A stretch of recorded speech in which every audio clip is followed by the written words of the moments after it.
Wars have shaped civilizations, toppled empires, and sparked innovations that changed the world, but beneath the well-known battles and celebrated strategies lies a treasure trove of bizarre, jaw-dropping, and often unbelievable tales. These stories reveal just how far humanity has gone in its pursuit of victory or survival on the battlefield. From unconventional weapons and absurd tactics to record-breaking feats of bravery, military history is a vault of surprises. Who would have guessed that flaming pigs once turned the tide of battle, or that one man could hold off an entire army with nothing but a sniper rifle? How about secret plans involving bats, weather balloons, and even chickens? The ingenuity, desperation, and sheer audacity of wartime decisions have produced some of the most incredible moments in human history. It's not just about strategies and victories, it's about the strange, the shocking, and the downright unbelievable.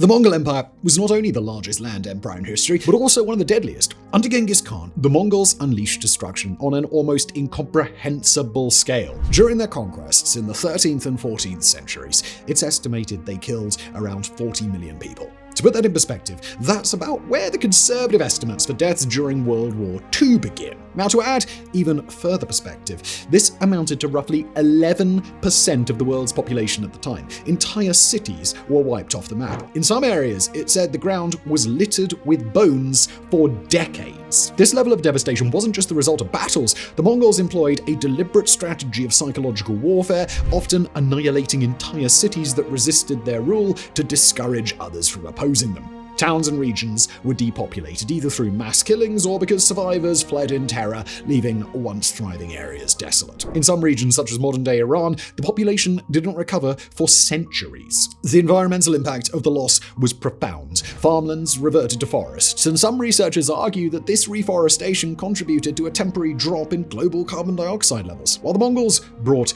innovations in trade, governance, and communication, their legacy is inextricably linked to the sheer scale of destruction they wrought, permanently altering countless societies' demographics, cultures, and histories.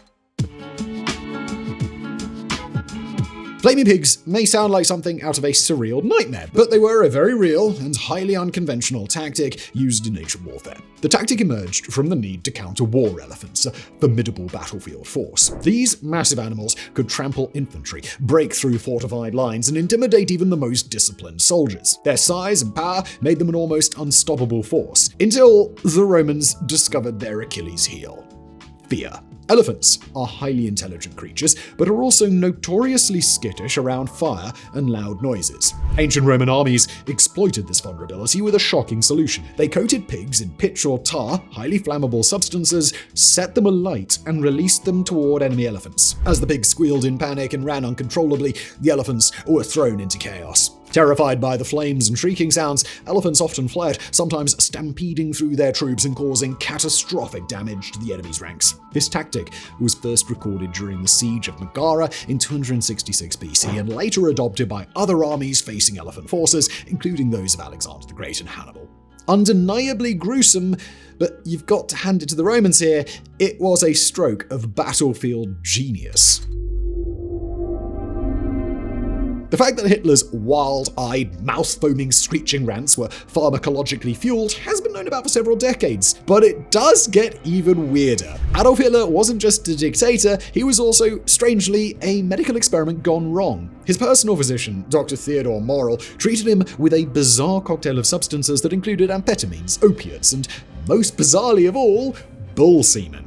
The injections were meant to boost his energy and libido, and if you've never pictured Adolf Hitler having sex, well, there's an image to explore, you're welcome. But they would have almost certainly contributed to his increasingly erratic behavior. Hitler's reliance on these treatments grew over time, with Dr. Morel reportedly administering dozens of injections a week. While it's easy to laugh at, it does offer a disturbing glimpse into the desperation and delusion at the heart of the Nazi regime. The fact that the leader of one of the most destructive wars was pumped full of such substances, including liquid drained from a bull's testicles, does make you think just how bizarre humanity can get. During World War II, the US military pursued some genuinely bizarre ideas. Still, few were as wild and strangely effective as the Bat Bomb project, a plan to turn bats into living incendiary weapons. The concept was developed by Lytle S. Adams, a dentist and amateur inventor who proposed using thousands of bats outfitted with tiny incendiary devices. The idea was deceptively simple. Release the bats over Japanese cities, where they would seek shelter inside wooden buildings. Once detonated, the miniature bombs would ignite the entire city, causing widespread chaos and destruction. Despite sounding like something from a mad scientist's notebook, the project actually made it to the testing phase. In one notable trial, a group of test bats accidentally burned down part of a US military base, proving just how effective the strategy could have been. The results were so promising that the program was set to move forward until the Manhattan Project took priority and the Bat Bomb was abandoned in favor of the atomic bomb. Had the Bat Bomb been deployed, it could have changed the course of the Pacific War, as its effectiveness in igniting Japanese paper and wooden structures was far greater than conventional explosives. Instead, it remains one of the strangest what-ifs in military history, a reminder that war often breeds the most unexpected and unorthodox innovations.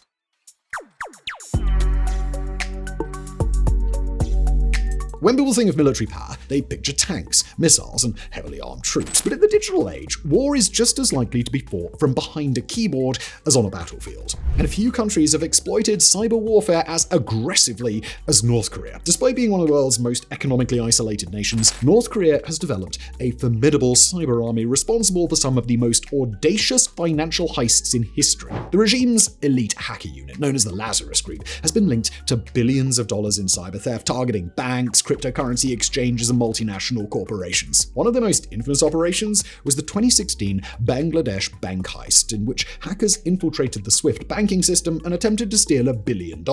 They succeeded in transferring $81 million before being caught, only stopped by a spelling error in a transfer request that raised suspicion. North Korea's cyber warriors have also been linked to ransomware attacks, nuclear espionage, and even the 2014 Sony Pictures hack, which was carried out in retaliation for the satirical film The Interview.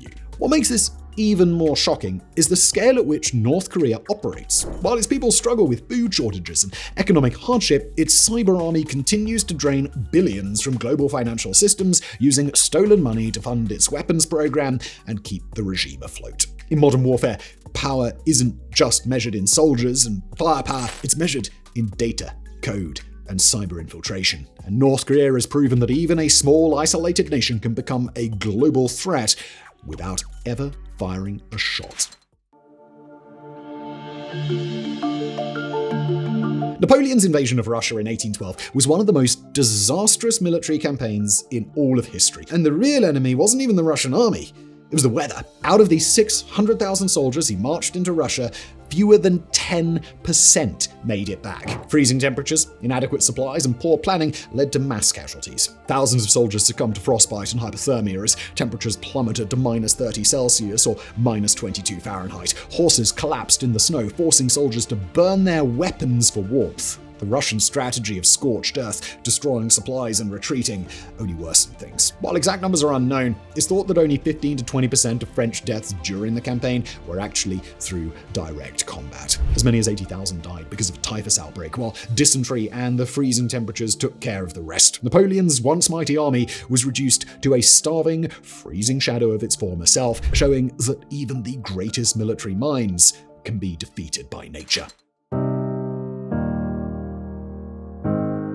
In the brutal winter of 1939 to 1940, Finland was locked in a desperate fight for survival against the massive Soviet invasion. Outnumbered and outgunned, the Finnish army relied on guerrilla tactics, superior knowledge of the terrain, and legendary marksmen like Simo Häyhä, a man whose sheer lethality would earn him the chilling nickname the White Death. Armed with a M2830 bolt-action rifle, Häyhä did not use a scope, preferring the iron sights to reduce glare from the sun on the snow and prevent his position from being revealed. His patience was unmatched. He often lay awake for hours in temperatures as low as -40 Celsius, the same in Fahrenheit, his breath carefully controlled so it wouldn't create visible condensation in the frigid air.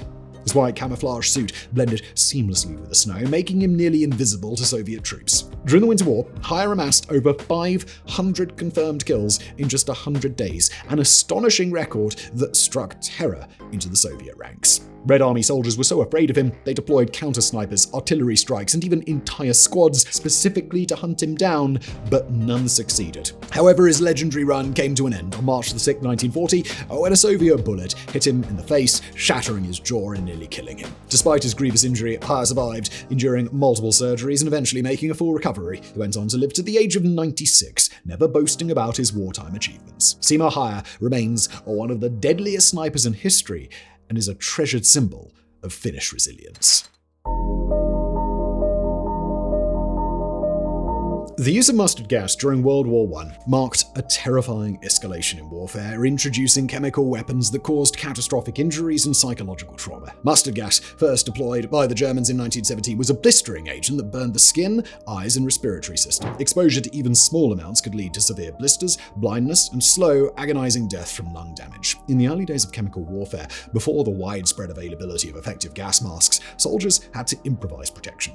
One such solution was the application of animal fats like goat fat to exposed skin. The idea was that a thick layer of fat could act as a physical barrier, preventing the gas from penetrating the skin. While it did offer some protection, it was far from foolproof. Soldiers who applied the fat were still at risk if they inhaled the gas or if it lingered in the trenches, clinging to equipment and clothing. Goat fat was a desperate measure, reflecting the brutal reality of trench warfare. Chemical weapons had turned the battlefield into a horrifying experiment, forcing soldiers to adapt in real time.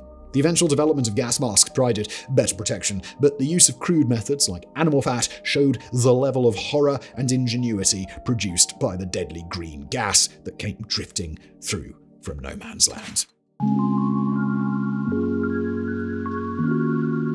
The US Navy has a secret weapon, and it's not what you'd expect. It's dolphins. I mean, you might expect it because it was in the title of this entry. But with their unrivaled echolocation skills, dolphins are ideally suited for underwater detection tasks. Their biological sonar allows them to accurately identify objects, even in murky or cluttered environments where traditional sonar might struggle. The Navy Marine Mammal Program, established in the 1960s, trains dolphins to locate underwater mines, identify enemy divers, and retrieve objects from the ocean floor. Unlike machines, dolphins can quickly adapt to complex and dynamic situations, making them highly effective in real-world scenarios. For instance, during the Gulf War in 1991, trained dolphins helped locate underwater mines in the Persian Gulf, ensuring the safety of naval vessels. The process works like this. Dolphins are trained to mark the location of a mine or diver and then return to their handler to communicate the find. They don't engage directly with the objects, avoiding unnecessary risk. Their speed, intelligence, and ability to work in challenging underwater conditions makes them indispensable for tasks that would be dangerous or impossible for humans or machines. Despite their effectiveness, the program has unsurprisingly raised ethical concerns about using intelligent animals in military operations. Critics question the morality of putting dolphins in harm's way,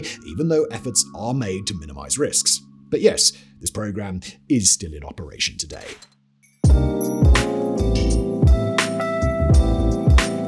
From dolphins to cats. The Acoustic Kitty project is one of the most unusual and ill-fated experiments in the history of espionage. Launched by the CIA during the Cold War, the initiative aimed to use cats as a covert surveillance device. The premise was simple in concept, but borderline farcical in execution. Implant microphones and transmitting equipment into a cat, turning it into a mobile bug capable of eavesdropping on Soviet officials in public spaces. The project began in the 1960s, a period of heightened tension between the United States and the Soviet Union, when intelligence agencies were willing to explore even the most unconventional methods to gain an edge. The process involved surgically implanting a microphone into the cat's ear canal, wiring a transmitter along its spine, and inserting a battery-powered device into its abdomen. The hope was that the cat, appearing as a harmless stray, could roam unnoticed and capture sensitive conversations. However, the project faced immediate and insurmountable challenges. As anyone who's tried to train one knows, cats are notoriously independent and difficult to control.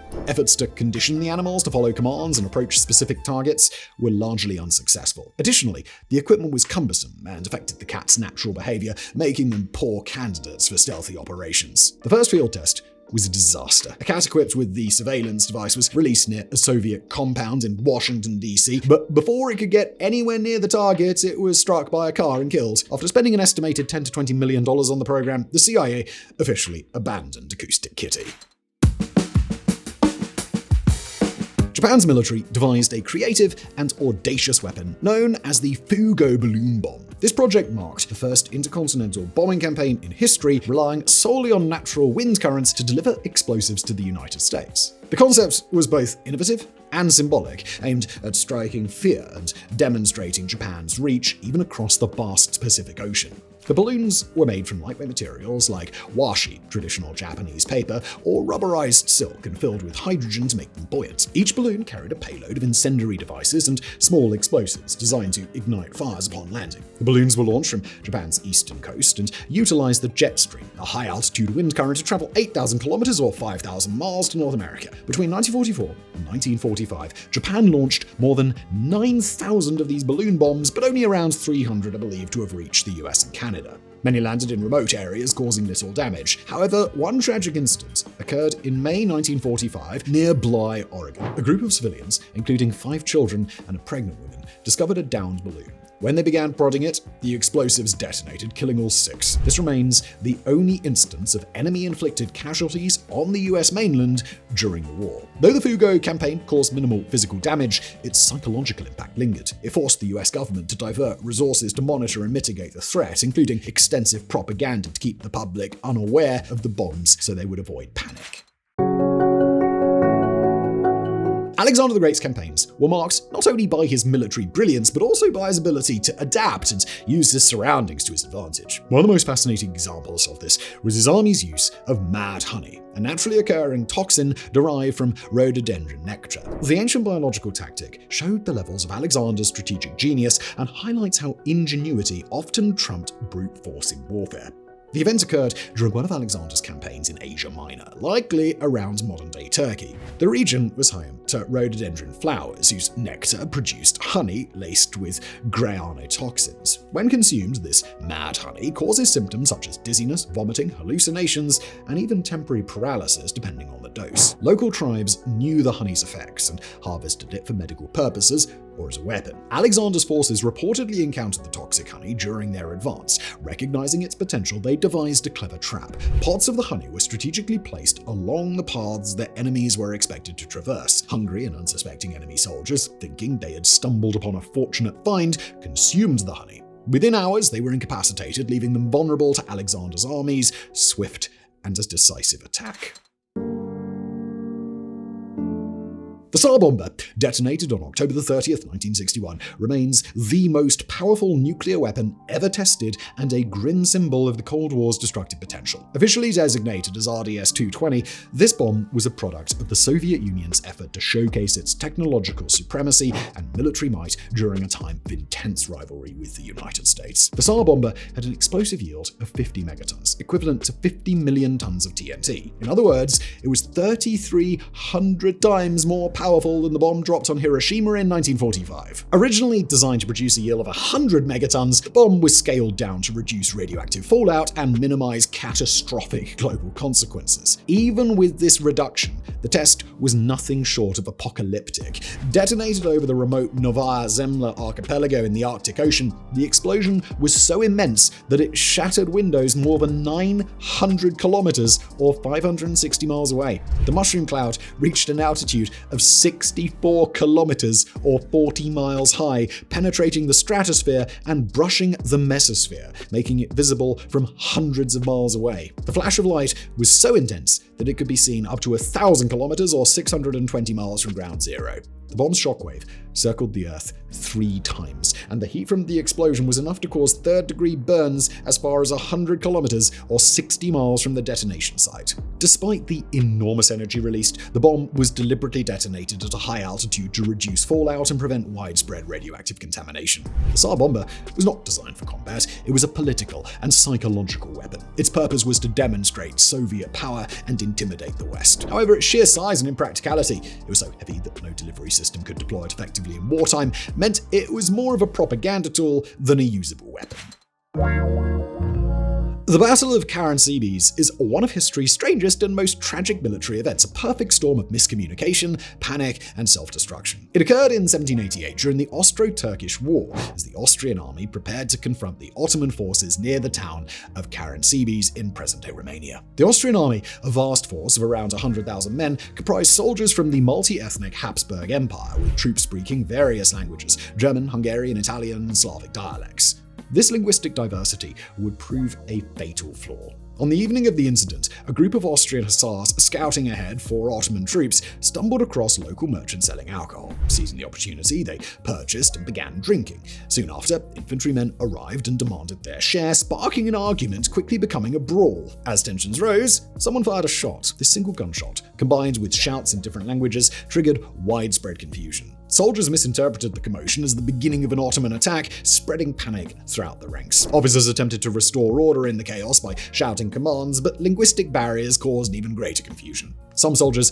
misunderstood orders to halt, interpreting them as commands to retreat, while others began firing blindly. Units turned on each other in the darkness, convinced they were fighting the enemy. Cavalry charges were ordered against their own troops, and the panic rippled through the camp. By the time the mayhem subsided, hundreds of Austrian soldiers lay dead or wounded, and the army was in total disarray. 2 days later, when the actual Ottoman forces arrived, they found the battlefield deserted and claimed an easy victory. The Battle of Karenis stands as a bizarre tale of how miscommunication and panic can unravel even the most disciplined armies, leading to disaster without the enemy even lifting a finger.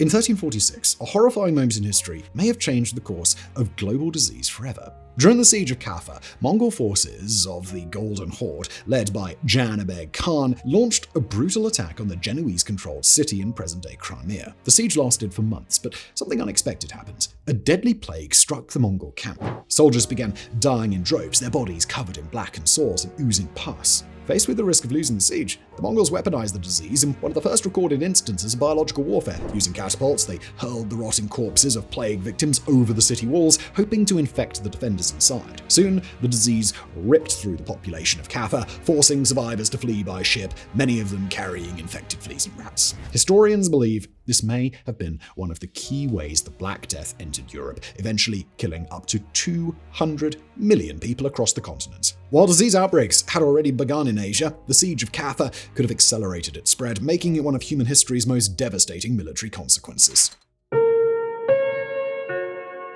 Airplanes revolutionized warfare, but their first use wasn't in combat, it was doing reconnaissance. During World War I, military commanders quickly recognized the strategic advantage of observing enemy positions from the air. Pilots flew above the battlefields, recording valuable intelligence through sketches, written notes, and early aerial photographs that revealed the layout of enemy trenches and troop movements. This new perspective allowed commanders to plan attacks with a precision that was previously impossible. However, it wasn't long before reconnaissance missions became dangerous. Enemy forces began firing at observation planes, and rival pilots encountered each other in the sky. Pilots started arming their planes with small firearms, such as pistols and rifles, but this rudimentary defense evolved rapidly. Soon, planes were equipped with mounted machine guns, leading to the first aerial dogfights and the rise of legendary fighting aces such as Germany's Manfred von Richthofen, also known as the Red Baron. By the war's end, aeroplanes had transformed from simple scouts to indispensable weapons capable of reconnaissance, bombing raids, and tactical air support. It's remarkable that their early role as Airborne Scouts paved the way for the complex, high-tech aircraft that we see in modern militaries. What began as crude reconnaissance efforts with pilots flying unarmed biplanes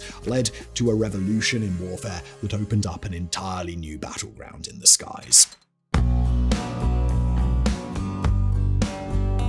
Genghis Khan's empire was the largest contiguous empire in history, spanning vast territories across Asia. Controlling such an expansive realm and commanding armies over immense distances required an extraordinary communication system. The Mongols achieved this through a combination of smoke signals, flags, and mounted messengers, each playing a critical role in their military operations. Smoke signals conveyed simple messages across long distances, with smoke patterns indicating different instructions or warnings. For more complex commands, the Mongols relied on a sophisticated system of colored flags, which could be raised poised and waved in predetermined patterns to communicate with troops during battles. These visual cues were particularly effective in the chaos of combat, allowing commanders to adjust strategies and formations in real time. Genghis Khan employed a network of mounted messengers known as the YAM system for longer, more detailed messages. This network consisted of relay stations where fresh horses and riders ensured messages could travel hundreds of miles in a matter of days. This incredible mobility and coordination enabled Genghis Khan to orchestrate simultaneous campaigns across vast regions, catching enemies off guard and maintaining his army's cohesion.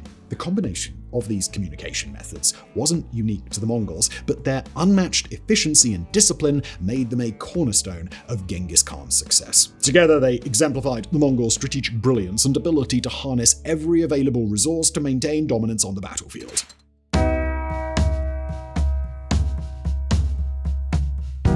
The SR-71 Blackbird was one of the most extraordinary achievements of the Cold War era, a technological masterpiece designed to outpace and outmaneuver any threat. Developed in the 1960s by Lockheed Martin's Skunk Works, the Blackbird was engineered for reconnaissance missions, gathering critical intelligence deep within enemy territory.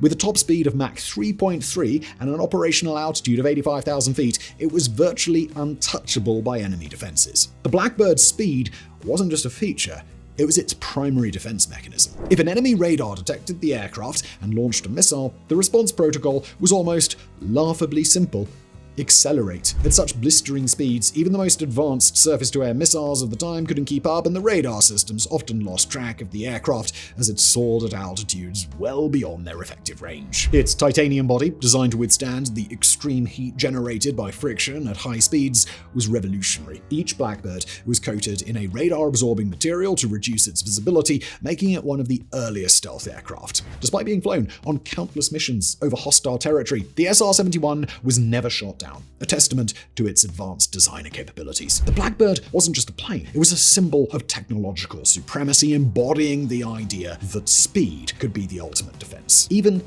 decades after its retirement, its sleek, futuristic design and unmatched performance continued to captivate aviation enthusiasts and inspire engineers. The SR-71 remains an innovation icon, demonstrating how the pursuit of speed transforms the nature of reconnaissance and military aviation.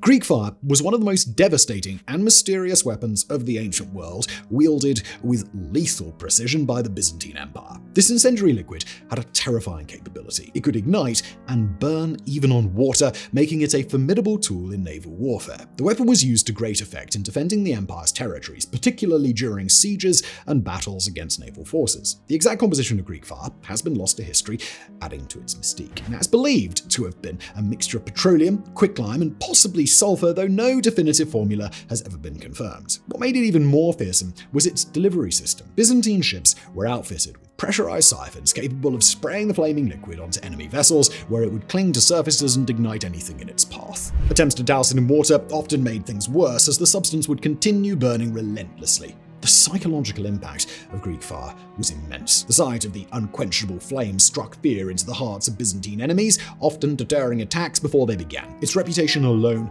was enough to solidify its place in the annals of military history. Even today, it remains a subject of fascination and speculation, a mysterious, terrifying innovation of ancient warfare. Adolf Hitler's family history holds an ironic twist. His own nephew, William Patrick Hitler, not only denounced him, but also fought against him during World War II. William was the son of Alois Hitler Jr., Adolf's half-brother, and was born and grew up in Liverpool, England. Before the war, he even visited his infamous uncle in Germany, where he reportedly sought opportunities within the Nazi regime. However, their relationship was soured, and William became a vocal critic of Adolf Hitler, eventually leaving Europe for the US in 1939.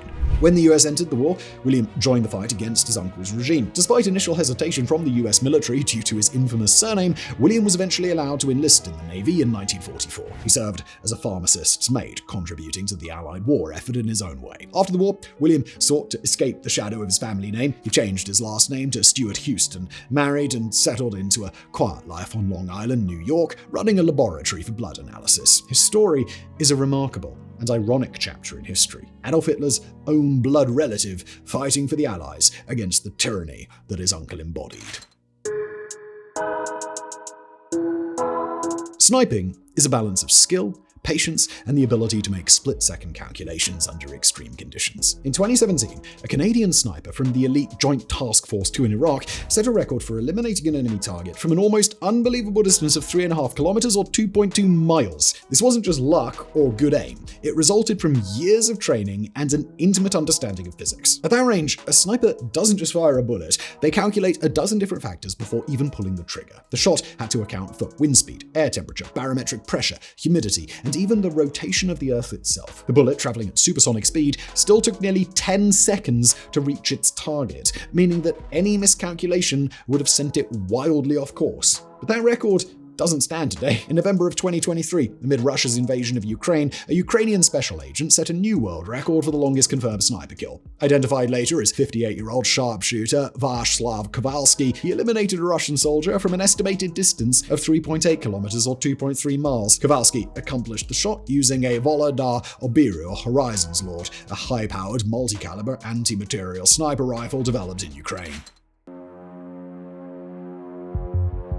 The Battle of Stalingrad wasn't just a clash between two armies. It was a grinding, merciless bloodbath that swallowed nearly 2 million lives. From August 1942 to February 1943, the city became a frozen graveyard, a place where starvation and frostbite claimed as many victims as bullets and bombs. Every street, every building, every floor of every house became a battlefield as soldiers fought with bayonets and grenades in the ruins. Hitler was determined to capture the city, believing its fall would shatter Soviet morale. Just as determined, Stalin ordered his troops to defend it at all cost. Civilians had no escape. Thousands were drafted into hastily assembled militias, armed with little more than rifles and desperation. Others simply tried to survive, hiding in basements as artillery reduced their homes to rubble. The turning point came when Soviet forces launched Operation Uranus, encircling the German 6th Army and cutting off its supplies. With winter tightening its grip and food running out, German soldiers starved and froze in the ruins. Desperation turned to cannibalism in some areas. When the 6th Army finally surrendered in February 1943, its soldiers were walking skeletons, barely able to stand. Stalingrad wasn't just another battle, but a furnace that incinerated an entire army. It shattered Hitler's eastern ambitions and signaled the beginning of Nazi Germany's downfall. What was once a thriving city became a wasteland of the dead, its ruins whispering the horrors of war long after the last shots were fired. The Roman Empire was built on discipline, innovation, and, believe it or not, urine. While it might sound a little queasy today, Roman soldiers regularly used urine to clean their armor and tunics. The reason? Ammonia. Ammonia is a powerful cleaning agent found in urine, capable of breaking down grease, oil, and dirt. It may not have smelled pleasant, but it got the job done. Public latrines across the empire had large jars where urine was collected for soldiers and tanners, as well as launderers and even tax collectors. That's right, at one point, the Roman Emperor Vespasian even imposed a urine tax on those who profited from its collection. The military found it especially useful, as keeping armor clean wasn't just about looking presentable, it was about survival. Dirty armor rusted and weakened, while clean armor remained functional. Roman soldiers soaked their gear in urine vats, scrubbing away grime after long marches or battles. This wasn't just a practical solution, it was essential for hygiene. In the brutal conditions of warfare, infections could spread fast, and unsanitary gear only made things worse. The Romans may have been ahead of their time in military tactics, engineering, and governance, but even they had to rely on some unorthodox methods to keep their empire running. So next time you watch Gladiator, just remember why all that armor glistens with such dazzling intensity. It's piss. Bravery on the battlefield is often measured in kills, but Desmond Doss rewrote that definition. A devout Seventh-day Adventist, he refused to carry a weapon in World War II, believing that it was his duty not to take lives, but to save them. Labeled a coward by fellow soldiers, mocked for his faith, and pressured to drop out of service, he stood his ground, determined to serve as a medic. His defining moment came during the Battle of Okinawa in 1945, where his unit was ordered to capture Hacksaw Ridge, a heavily fortified cliff held by entrenched Japanese forces. When the attack began, the enemy machine guns and artillery ripped through the American lines, forcing a retreat. But while his fellow soldiers fell back, Doss ran forward, alone. Under relentless fire, he moved from one wounded soldier to another, dragging them to the cliff's edge and lowering them down with a rope stretcher. One by one, he rescued 75 men, each time whispering to himself, "Lord, help me get one more." Exhausted, bloodied, and with hands raw from the rope, he refused to stop until every wounded man that he could find was safe. For his heroism, Doss became the first conscientious objector to receive the Medal of Honor. He may not have carried a rifle, but he was a force greater than any weapon on that battlefield. When Israel invaded Kuwait in 1990, the world braced for war. But as the US-led coalition prepared to strike back, Saddam Hussein made a desperate gamble. He tried to drag Israel into the conflict. Over several weeks, Iraq launched 39 Scud missiles at Israeli cities, targeting civilians in Tel Aviv and Haifa. Hussein's strategy was clear: provoke Israel into retaliating, knowing that an Israeli response could fracture the fragile coalition of Arab nations supporting the US and its allies. If Israel entered the war, countries like Saudi Arabia, Egypt, and Syria might pull out, leaving the US to fight alone. The missiles caused destruction, injuries, and widespread fear, but Israel, under pressure from Washington, resisted the urge to strike back. Instead, the US deployed Patriot missile batteries to intercept incoming Scuds, marking one of the first large-scale uses of missile defense technology in modern warfare. In the end, Saddam's plan failed. The coalition remained intact and Iraq was swiftly defeated. But the Scud attacks revealed the dangerous unpredictability of modern warfare. Wars no longer stayed within borders. Even nations not directly involved could find themselves in the crosshairs. The Gulf War may have ended, but the image of missiles streaking toward Tel Aviv served as a reminder that in global conflicts, nowhere is truly safe. As World War II reached its final, desperate phase, the Japanese government prepared its citizens for an Allied invasion with an unthinkable strategy: training schoolchildren in suicide tactics. Fueled by the belief that surrender was worse than death, Japan's military leaders instilled the idea that every citizen, regardless of age, had a duty to fight to the last man, woman, or child. In schools across Japan, children were drilled in improvised combat techniques, learning how to wield sharpened bamboo spears, attach explosives to themselves, and even throw grenades under enemy tanks. Some were instructed to run toward American soldiers with explosives trapped to their bodies, turning themselves into human bombs. These drills weren't just theoretical. Many children were expected to carry them out if the US invaded the Japanese mainland. The psychological toll of these exercises was immense. Some children were too young to fully understand what they were preparing for, while others were conditioned to believe that dying for the emperor was the highest honor. Had an invasion occurred, Japan would have seen civilians, many of them children, charging toward machine guns and tanks with no chance of survival. Ultimately, these extreme preparations were never a reality. Japan's surrender after the atomic bombings of Hiroshima and Nagasaki ended the war before an invasion could take place. However, the fact that such plans existed reveals the desperation of Japan's military leaders and the extent to which wartime propaganda could twist a society's values.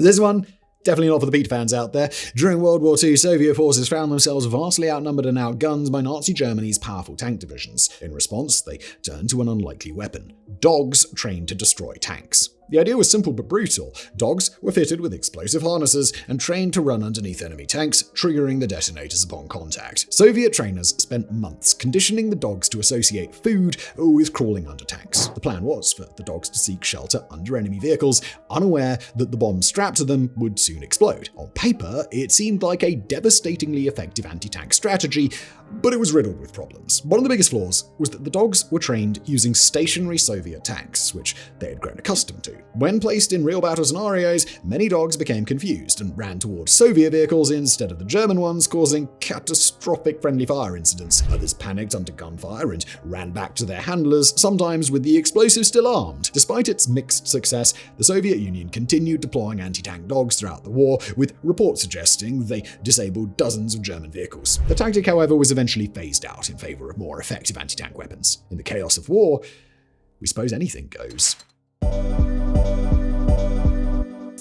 Britain's Special Operations Executive, or SOE, became famous during World War II for its unconventional sabotage tactics. From disguising bombs as coal lumps to crafting exploding pencils, the SOE's goal was to disrupt German supply chains and factories in any way possible. One of their strangest ideas? Stuffing dead rats with explosives. The plan was as bizarre as it was ingenious. The SOE intended to scatter booby-trapped rat carcasses around Nazi facilities, particularly near boilers and fuel depots. The idea was that when the German workers disposed of the seemingly dead rodents by throwing them into the furnace, the concealed explosives would detonate, triggering a massive chain reaction inside the factories. The plan never came to full fruition. The first shipment of explosive rats was intercepted by German forces, who quickly realized what the British were up to. While the sabotage attempt failed, the captured rats caused widespread paranoia in the German ranks. Fearing that other rats had already been planted, the Germans spent valuable time and resources conducting thorough inspections, unintentionally aiding the SOE's goal of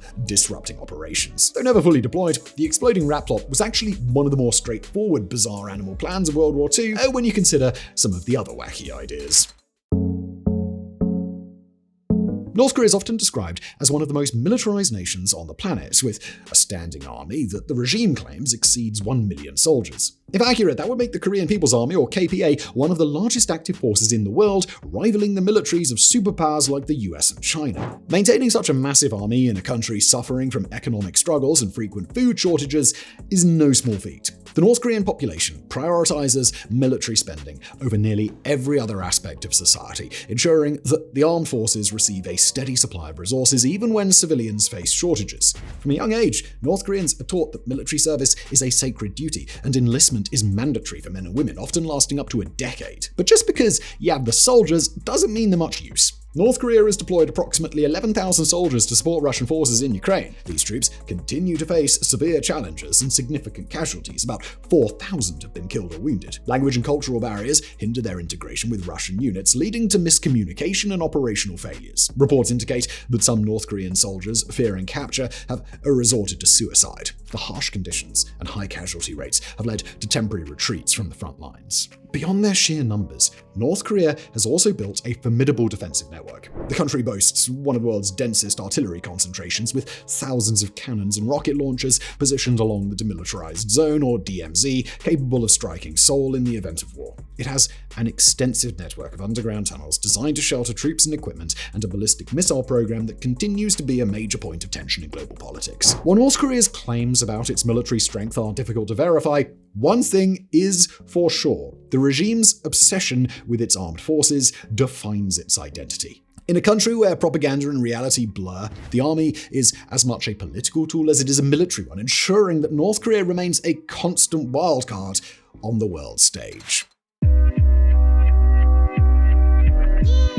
It sounds like a joke, but it actually happened. Australia waged war against emus, and the emus won. In 1932, after World War I, veterans were given farmlands in Western Australia, and they faced an unexpected enemy. Tens of thousands of emus rampaging through their crops, trampling wheat fields and leaving destruction in their wake. With traditional methods failing, the government turned to military intervention. Armed with Lewis machine guns, Australian soldiers set out to eliminate the birds in what became known as the Great Emu War. But the emus, surprisingly resilient and highly mobile, proved to be more than a match for human firepower. Moving in small groups, they outran the soldiers, zigzagging to avoid bullets and scattering before large numbers could be taken down. The terrain made it difficult to pursue them, and the machine guns frequently jammed or overheated, leaving the troops frustrated. Despite expending thousands of rounds of ammunition, the soldiers only managed to kill a few hundred emus, while the rest continued their destructive rampage. After weeks of failed efforts, the government finally abandoned the campaign, conceding defeat to an army of flightless birds. The Great Emu War remains one of the most unusual military failures in history. Having survived a full-scale military assault, emus continue to thrive in Australia to this day, with an estimated 625,000 to 725,000 still in the country, descendants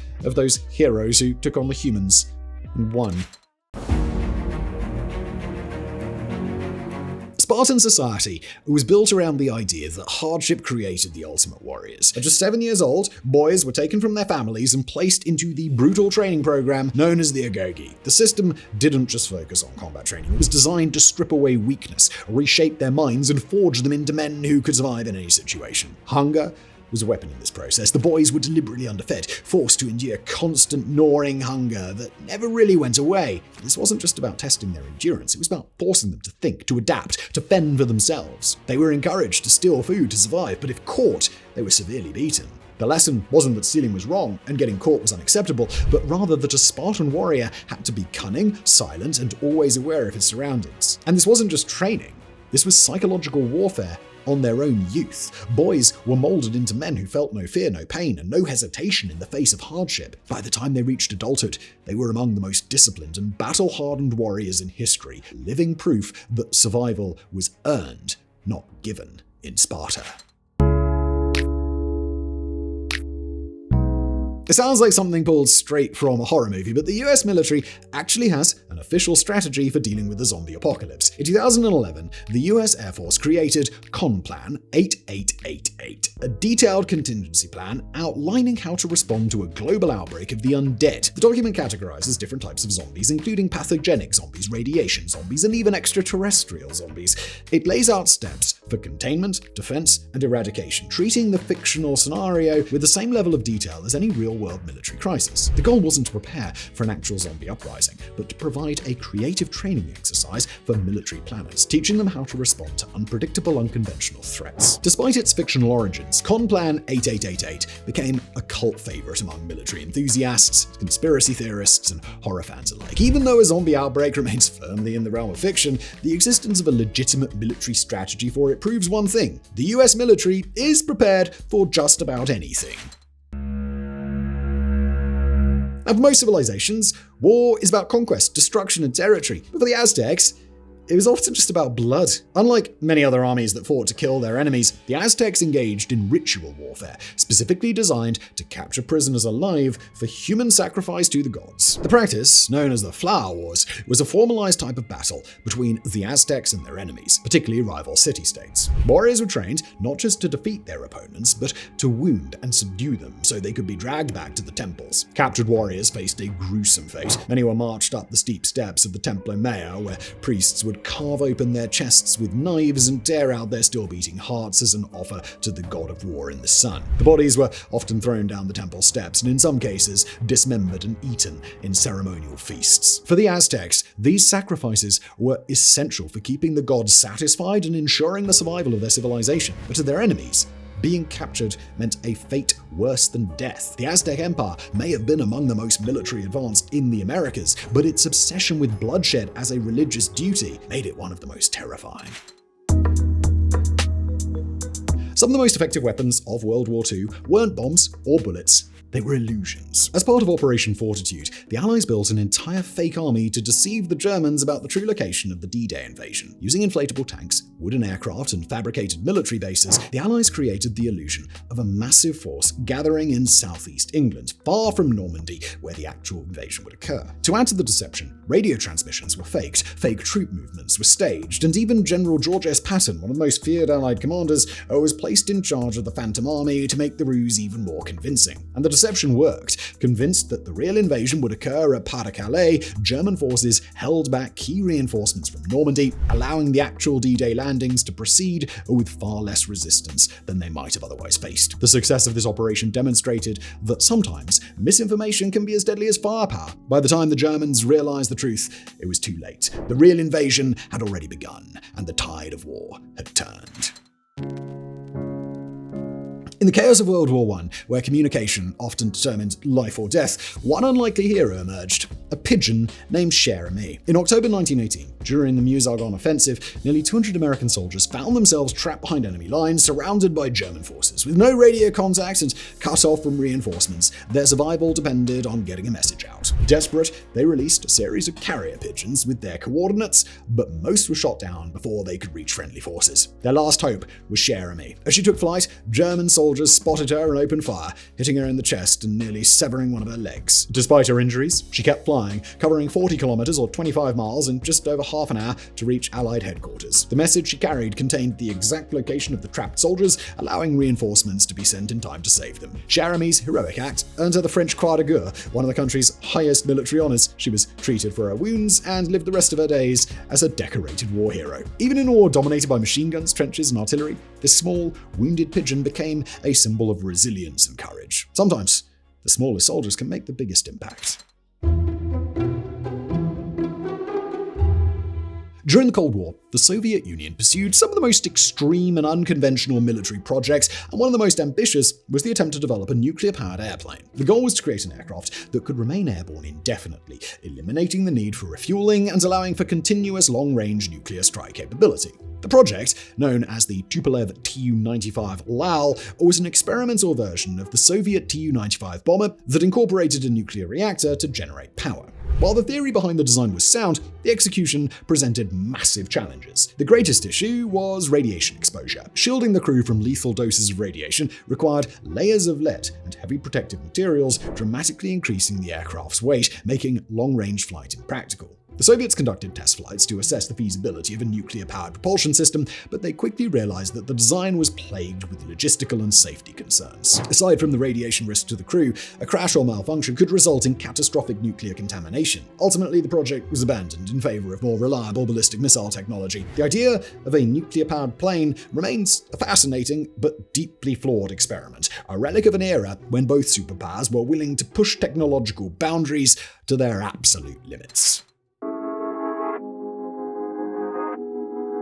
Founded in 1506, the Vatican's Swiss Guard is the longest-standing active military force in the world. It has served as the Pope's personal security detail for more than 500 years. Despite their colorful Renaissance-style uniforms, these soldiers are not merely ceremonial figures, they are highly trained professionals responsible for protecting the leader of the Catholic Church. To qualify as a Swiss Guard, recruits must be Swiss citizens, practicing Catholics, and between the ages of 19 and 30. They must have completed Swiss military service and meet strict physical and moral standards. Once selected, they undergo intensive training in modern security techniques, including firearms proficiency, hand-to-hand combat, and defensive tactics. Though their primary duties include guarding Vatican entrances, patrolling St. Peter's Basilica, and assisting during papal ceremonies, history has proven that their role is far more than symbolic. During the sack of Rome in 1527, the Swiss Guard famously held off enemy forces long enough for Pope Clement VII to escape, sacrificing most of their unit in the process. Today, while the Vatican remains largely peaceful, the Swiss Guard stands as a unique blend of tradition and military discipline, a living link to centuries of history.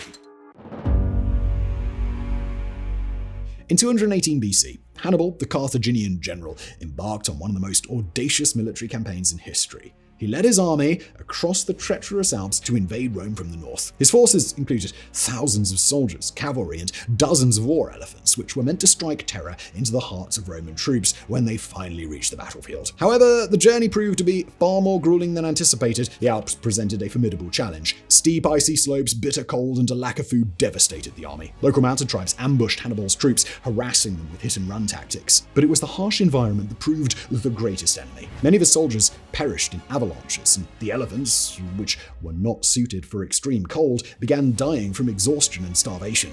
By the time Hannibal reached the Italian peninsula, only a handful of his elephants had survived. Though they played a role in early battles, their numbers were too few to be decisive. Despite these losses, Hannibal's strategic brilliance still allowed him to win key victories against the Romans, most notably at the Battle of Cannae. His legendary crossing of the Alps remains one of the greatest feats of military endurance, proving that bold leadership can still change the course of history, even when faced with overwhelming odds. But the idea of leading an army of elephants over the Alps and into battle? No. Complete myth. World War II saw Nazi Germany pursue some of the most bizarre and impractical weapon concepts, but few were as outlandish as the so-called sun gun. This theoretical superweapon was imagined as a massive mirror placed in Earth's orbit, designed to concentrate and reflect sunlight onto specific targets, creating a beam of heat capable of incinerating entire cities. The idea originated from German scientists who speculated that a giant space-based reflector could be used as a weapon to direct solar energy with devastating effects. Now, in theory, such a device could ignite fires, blind enemy soldiers, or even boil bodies of water. However, in practice, the technology required to build such a weapon was far beyond Nazi Germany's capabilities. The project never moved past the conceptual stage, as even the most advanced wartime engineering could not come close to constructing a mirror large enough to focus sunlight in such a way. Even today, with modern space technology, such a weapon remains firmly in the realm of science fiction. The sun gun serves as an example of the extremes that Nazi engineers were willing to explore, dreaming up weapons of terrifying ambition that, fortunately, never came to fruition. In the Roman military, food was as valuable as gold. For soldiers, bread became a form of currency that could be used to trade for other essentials. While they were officially paid in coins, food was often a more practical and immediate form of wealth, as it was necessary for survival during extended campaigns. Bread was a staple of the Roman diet, providing soldiers with the carbohydrates needed to endure the grueling marches and battles that defined their military life. In many cases, soldiers would barter for better supplies, extra wine, or even gambling stakes. The value of bread was so great that its distribution was carefully controlled, ensuring that troops remained fed and able to fight. The significance of food in military pay is reflected in the word salary, which comes from the Latin salarium, originally referring to the salt rations given to soldiers. Though coins were used for larger transactions, bread remained a critical part of the economy within military encampments, highlighting the practical realities of sustaining an empire that relied on the efficiency of its legions, where every aspect of life, including currency, was built around the necessities of survival. During World War II, British engineers devised a weapon known as the sticky bomb, designed as a solution against German tanks. The concept was straightforward: a grenade coated in a strong adhesive that would stick to the target upon impact before detonating. The idea was that soldiers could plant the bomb on the armor of enemy vehicles, ensuring destruction even against heavily fortified tanks. While the concept was innovative, its execution was less than ideal. The adhesive often worked too well, sticking to anything it touched, including the soldiers' own uniforms, hands, and equipment. This created nightmare scenarios, with some troops accidentally becoming walking time bombs. Additionally, the bomb was bulky, difficult to handle, and required the user to get dangerously close to enemy armor, something that was rarely practical on the battlefield. Despite its flaws, the sticky bomb did see limited use in situations where more reliable anti-tank weapons were unavailable. However, it never became a widely used tool of war, serving instead as an example that not every battlefield innovation works as planned. Sometimes, no matter how creative an idea may seem, practical limitations make all the difference in combat. In the muddy, nightmarish trenches of World War I, soldiers faced a constant struggle for survival, not just from enemy fire, but also from the absolute darkness that descended when the sun went down. With no electric lighting and the need to remain hidden from enemy observation, soldiers had to find ways to read maps, write letters, and move safely without drawing attention. Their solution? Glowworms. These tiny, bioluminescent creatures emit a soft greenish light, just bright enough to illuminate maps and documents, but dim enough to avoid detection from a distance. Soldiers collected glowworms in jars, creating makeshift lanterns that provided a crucial light source in the trenches. This natural solution was safer than candlelight or matches, which could easily expose their position to enemy snipers or artillery. While the battlefields of World War I were defined by machines, gas attacks, and relentless artillery, these tiny glowing creatures played a small but essential role in helping soldiers navigate the horrors of trench warfare.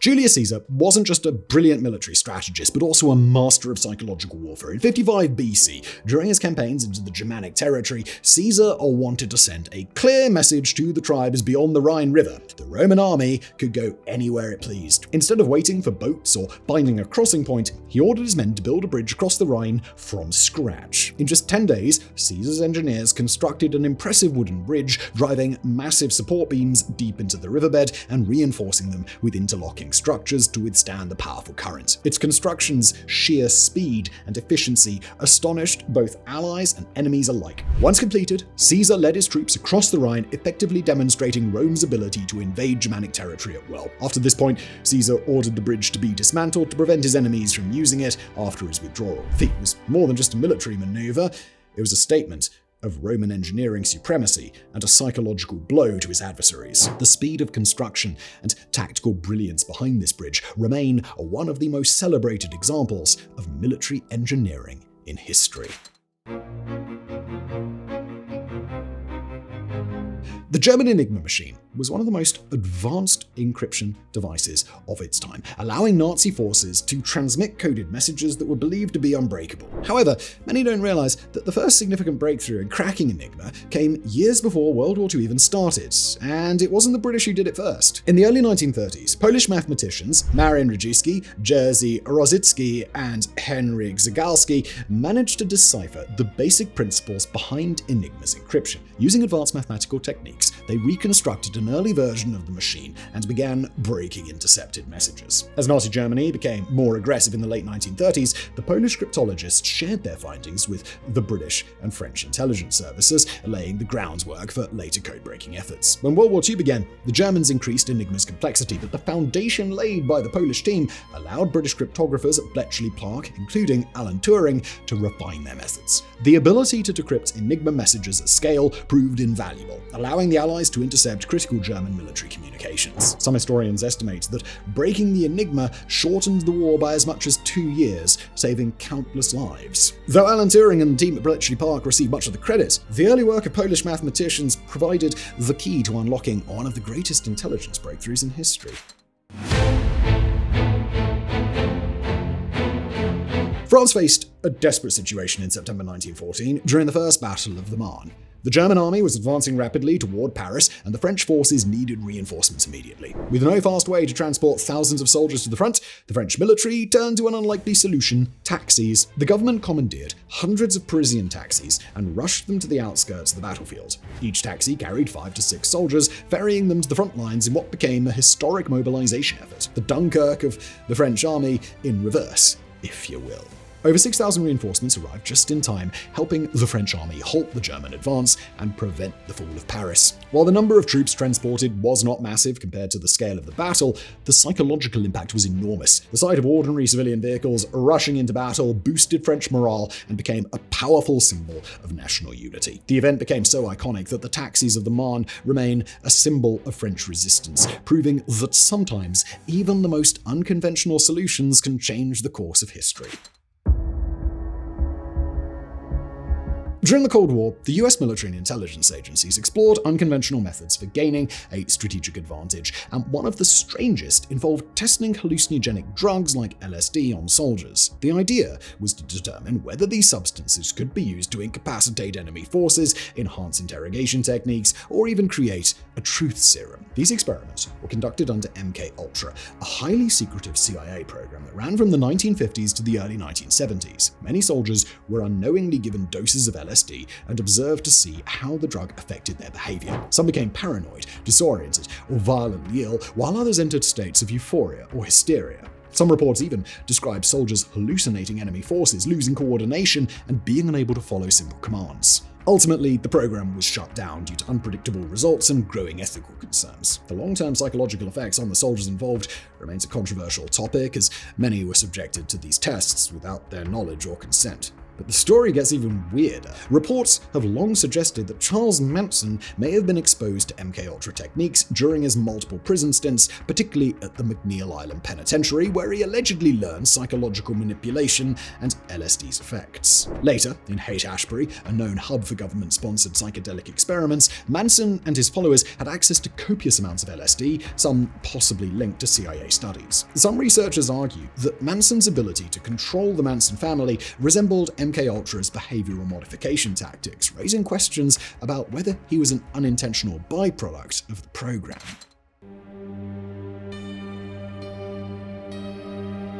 Keeping with the drug-fueled mayhem, the Viking berserkers, the elite Norse troops, were feared across Europe for their almost supernatural ability to enter a battle frenzy, fighting with reckless aggression and seemingly immune to pain. Some historians believe that this state of madness may have been induced by consuming hallucinogenic mushrooms, specifically Amanita muscaria, a red-capped fungus with powerful psychoactive effects. This theory suggests that the berserkers would ingest these mushrooms before battle, entering a trance-like state where they felt unstoppable. The effects of the mushrooms could have caused distorted vision, heightened aggression, and a feeling of invincibility, making them terrifying opponents. However, the drug also had unpredictable side effects. It could lead to confusion, uncoordinated movements, or even cause berserkers to attack their own men. Not all scholars agree with the mushroom theory, as some suggest that the berserkers' battle fury was induced through extreme psychological conditioning, ritualistic chanting, or just sheer adrenaline. Regardless of the cause, the berserkers were so feared that their name still echoes in modern language. The word berserk comes from these warriors, forever tying them to uncontrolled fury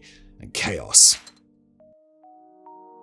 And how could we talk about drugs in combat without mentioning Adolf's methods? World War II saw advancements in technology, strategy, and tactics But the Nazis also turned to chemistry to give their troops an edge, and that edge came in the form of methamphetamine. The German military issued millions of pills of Pervitin, a highly addictive stimulant that allowed soldiers to stay awake for days, suppress hunger, and charge into battle with unnatural aggression. Used heavily during the Blitzkrieg invasions of Poland and France, Pervitin turned ordinary troops into relentless war machines, allowing them to march for long hours without rest and fight with seemingly inhuman endurance. The drug was so effective that entire units were given it as part of their standard rations. But there was a horrific cost. Soldiers who relied on Pervitin suffered from hallucinations, paranoia, and psychotic breakdowns. Some collapsed from heart failure, while others became so aggressive they attacked their own comrades. By the later stages of the war, many German soldiers were severely addicted, their bodies and minds wrecked by prolonged stimulant abuse. While methamphetamine in the military didn't end with the Nazis, apparently ISIS loved it too, their mass deployment of Pervitin remains one of the darkest examples of chemical warfare on their own troops, showing that sometimes the most dangerous army is the one within. The SAR tank, one of the most bizarre vehicles ever designed, was a Russian experiment during World War I that ultimately failed due to its impracticality and design flaws. Instead of traditional tank tracks, this massive machine had two enormous front wheels over 8.2 meters or 27 feet tall. Then there was a much smaller rear wheel, which was meant to provide stability. The idea was that these oversized wheels would allow the tank to roll over trenches, obstacles, and enemy defenses with ease. The concept seemed viable on paper, but in reality the design was deeply flawed. The giant front wheels functioned as intended, but the small rear wheel couldn't support the tank's immense weight, causing it to sink into soft ground and become completely immobile. It was also a massive easy target for enemy artillery, making it impractical for combat. After a single failed test in 1915, the project was abandoned and the SAR tank was left to rust in a Russian field. Though never used in battle, it remains one of military history's most extreme examples of over-engineering. Sometimes pushing the limits of design leads to incredible innovation, but in this case it led to a giant, immovable mistake. In the closing years of World War II, Japan developed one of the most ambitious and advanced naval weapons of the war, the I-400 class submarine aircraft carrier. Unlike any submarine before it, this massive vessel could carry and launch 3 Sherami seaplanes, allowing it to strike targets thousands of miles away while remaining hidden underwater. The I-400 was initially designed for long-range missions, including a planned attack on the Panama Canal to disrupt American supply lines. Japanese strategists envisioned the submarine surfacing far from enemy detection zones, launching its aircraft for surprise bombing raids, and then disappearing beneath the waves. This blend of air and sea power was decades ahead of its time, giving Japan a weapon unlike anything else in the war. However, the I-400 class was introduced too late to make a meaningful impact. By the time the submarines were completed, Japan was already on the brink of defeat. The war ended before they could be deployed in any major operation, and after Japan's surrender, the US Navy captured and studied the I-400. Its groundbreaking design influenced future submarine innovations, particularly in underwater aircraft deployment and missile technology. While the I-400 never had the chance to fulfill its intended mission, it was one of World War II's most ambitious naval experiments that actually worked. When people think of World War II's deadliest attacks, they often think of Hiroshima and Nagasaki. But in reality, the firebombing of Tokyo on March the 9th to the 10th of 1945 was even deadlier, and remains one of the most horrifying mass killings in human history. As part of Operation Meeting House, US B-29 bombers unleashed incendiary bombs filled with napalm over Tokyo, targeting its densely packed, mostly wooden buildings. The result was a firestorm of apocalyptic proportions. Winds whipped flames into tornadoes, the air became superheated, and people were burned alive in the streets. By the time the flames died down, over 100,000 people were dead, more than the immediate deaths from either atomic bomb. Many of the victims were civilians, men, women, children, who had nowhere to escape to. The smoke was so thick, the pilots flying over the city reported vomiting in their cockpits from the smell of burning flesh. Despite its immense destruction, the Tokyo firebombing is often overshadowed by the atomic bombings. For those who lived through it, the horror was just as real, a night when an entire city became hell on earth.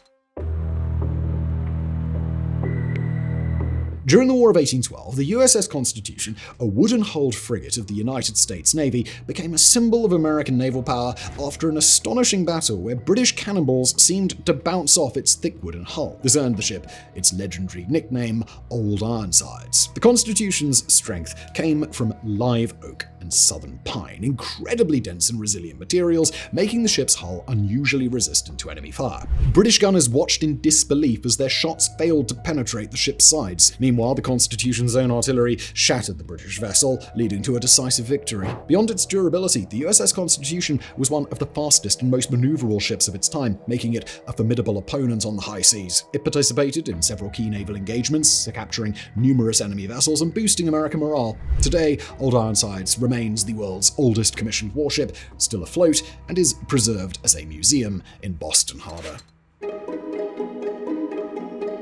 Nancy Wake was one of the most fearless and effective spies of World War II, a woman whose exploits terrified the Nazis so much that she became the Gestapo's most wanted person. Dubbed the White Mouse for her ability to evade capture, Wake played a crucial role in the French resistance, organizing sabotage missions, smuggling Allied airmen to safety, and leading guerrilla attacks against the Germans. Her daring operations included blowing up bridges, derailing trains, and leading deadly ambushes on Nazi forces. At one point, she commanded 7,000 resistance fighters, using her tactical brilliance to wage a relentless campaign of disruption. She was ruthless in battle, once killing a Nazi soldier with her bare hands when he threatened to expose her group. Despite being hunted across France, Wake always managed to stay one step ahead of her pursuers. After the war, she received numerous honors, including the George Cross, the French Legion of Honor, and the US Medal of Freedom. Nancy Wake was more than just a spy. She was a force of nature, proving that courage and determination could turn the tide of war.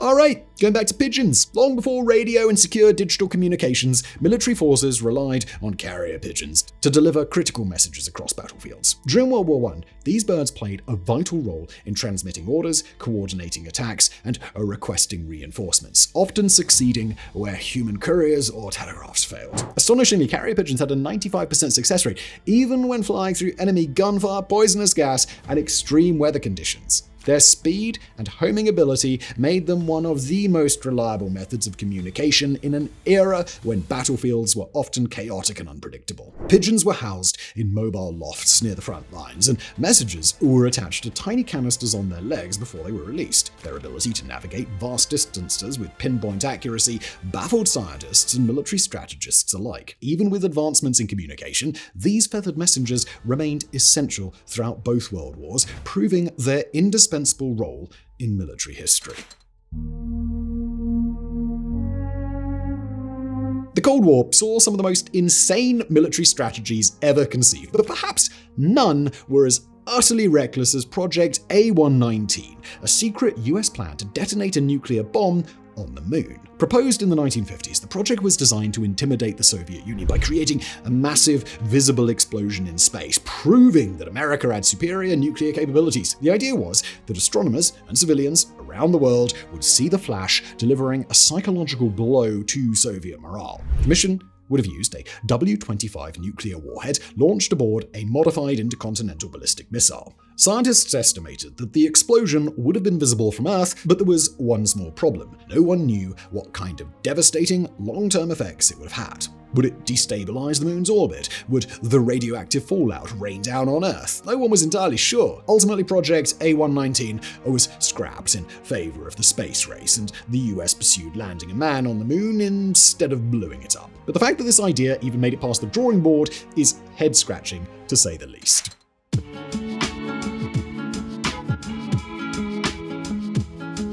During World War II, Soviet pilot Viktor Talalakin performed one of the most daring acts of aerial combat ever recorded. He deliberately rammed his plane into a German bomber to stop it from reaching Moscow. In 1941, as the Germans launched their massive invasion of the Soviet Union, the Luftwaffe conducted bombing raids on Moscow. Talalakin, piloting a Polikarpov I-16 fighter, intercepted a German Heinkel HE-111 bomber in the dead of night. After running out of ammunition, he faced a fateful choice: let the bomber proceed or find another way to stop it. And he chose the latter. With no other options, Talalakin aimed his aircraft at the enemy bomber and smashed into it mid-air, tearing off its tail section and sending it plummeting to the ground. Incredibly, he managed to parachute to safety, surviving the collision. His daring sacrifice was immortalized in Soviet propaganda, serving as a symbol of the Red Army's unwavering resolve. Talalakin's act of aerial ramming wasn't an isolated event. Soviet pilots repeatedly used this desperate tactic throughout the war, willing to sacrifice themselves to defend their homeland.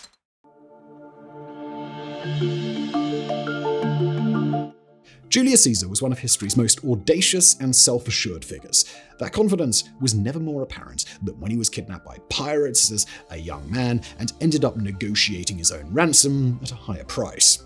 While sailing across the Aegean Sea, Caesar was captured by a band of Sicilian pirates. They demanded 20 talents of silver for his release, but Caesar, unimpressed, laughed at the sum and insisted they raise it to 50 talents, claiming he was worth far more. While his men gathered the ransom, Caesar acted as if he were their leader rather than a captive, joking with the pirates and ordering them around and even telling them he would return and have them all executed once he was freed. The pirates found this amusing, until Caesar kept his word. After his release, he immediately raised a fleet, tracked down his former captors, and crucified every single one of them. This ruthless response cemented his reputation as a man who never forgot an insult, foreshadowing his ruthless rise to power in Rome.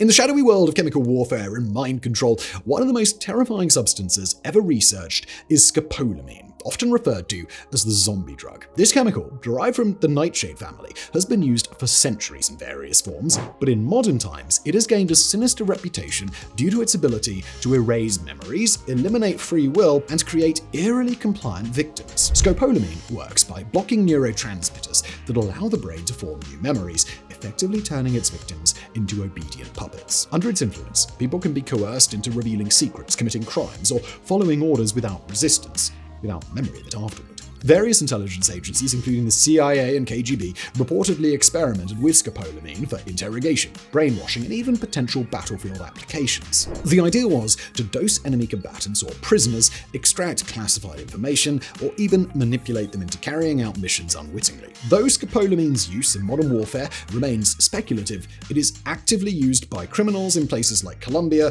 where it's blown into victims' faces, leaving them completely submissive. The terrifying prospect of a drug that turns people into mindless, obedient soldiers is not science fiction. It is a real-life nightmare that has been studied in military circles for decades. The Battle of Midway, fought in June 1942, was the turning point of the Pacific theater of World War II, and much of the American victory was due to brilliant code-breaking rather than brute force. Before the battle, the US intelligence team at Station Hypo, led by Joseph Rochefort, had been intercepting and analyzing Japanese naval communications. The Japanese were planning a massive attack on what they referred to as AF, but the Americans weren't certain which location AF referred to. To confirm their suspicions, US forces sent out a false distress message from Midway Island, claiming their water supply was running low. When Japanese intercepts soon reported that AF was experiencing a water shortage, US intelligence confirmed that Midway was the target. This information allowed the US Navy to set a trap, positioning their carriers in the perfect location to ambush the Japanese fleet. The result was catastrophic for Japan. 4 of its most powerful aircraft carriers were sunk in a single battle, crippling Japanese naval power. Had the US not cracked the code, the battle could have ended in disaster, changing the course of the entire war. Instead, Midway remains one of the greatest victories in history, proving that war isn't always won on the battlefield, it's won in the shadows of secrecy and strategy.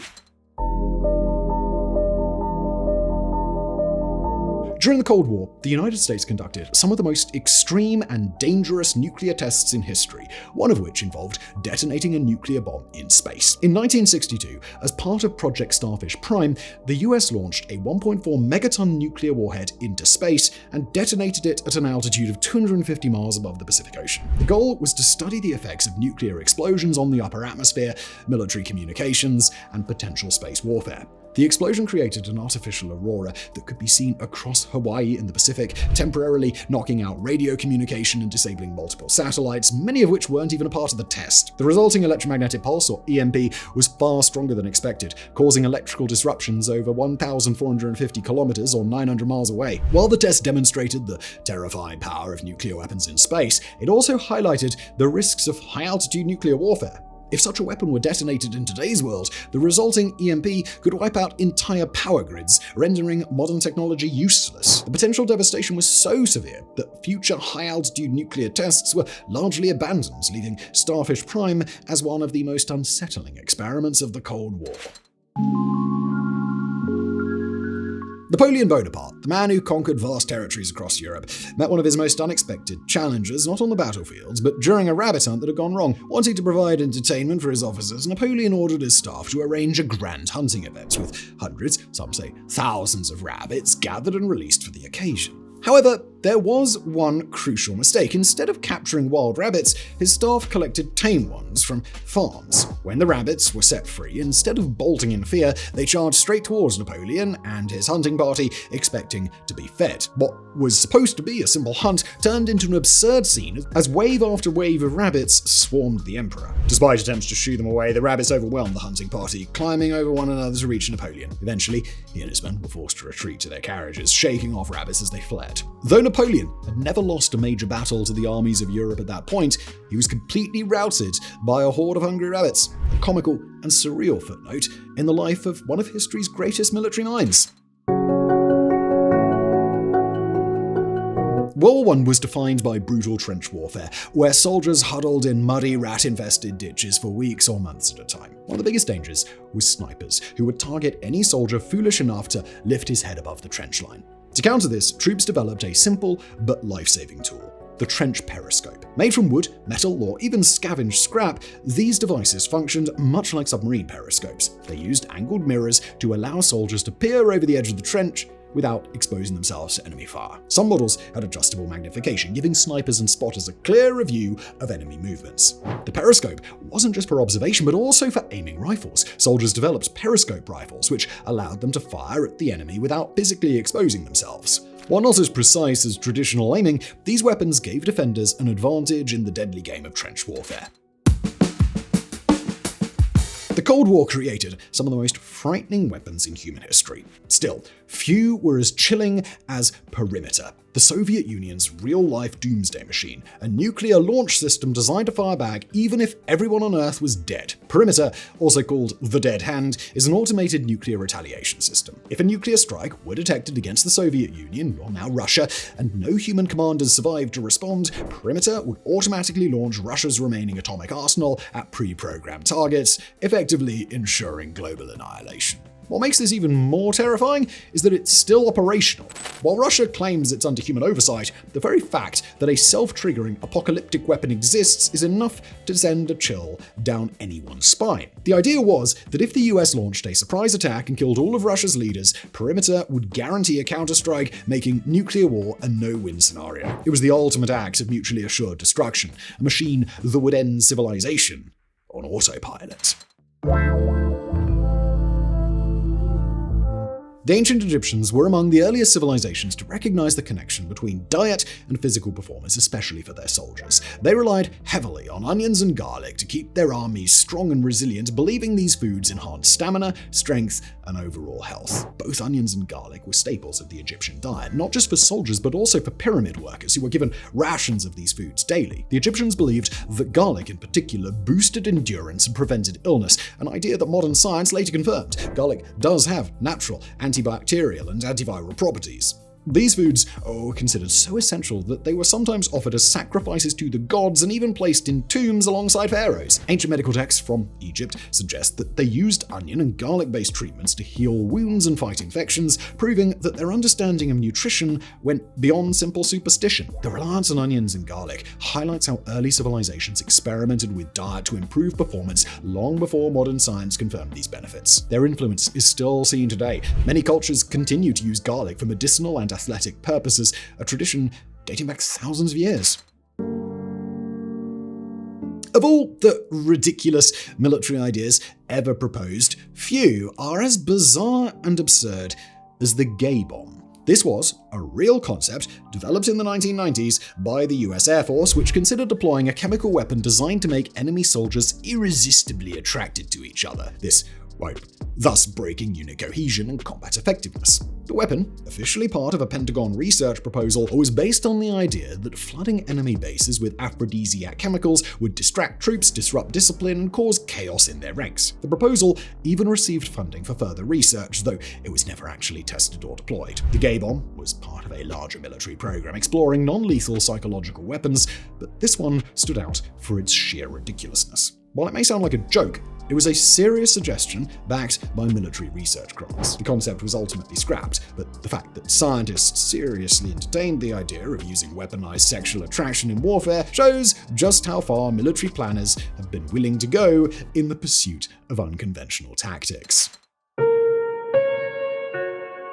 One of the most brilliant and unbreakable communication systems in military history came not from machines, but from Native American soldiers, the Navajo Code Talkers. In the Pacific Theater of World War II, the US military needed a fast, secure, and uncrackable method of communication. Their solution, the Navajo language, was incredibly complex, had no written form, and was virtually unknown outside of the Navajo Nation. The military recruited Navajo speakers and created a unique military code based on their language. Words were assigned to military terms. For example, turtle meant tank, and chicken hawk meant dive bomber. Unlike other codes, which took hours to encode and decode, Navajo Code Talkers could transmit messages instantly, making them invaluable in high-stakes battles. The system was so effective that Japanese codebreakers, considered among the best in the world, never cracked it. The Code Talkers played a critical role in US victories, including the Battle of Iwo Jima, where they transmitted over 800 flawless messages under heavy fire. Their efforts remained classified for decades after the war, but their legacy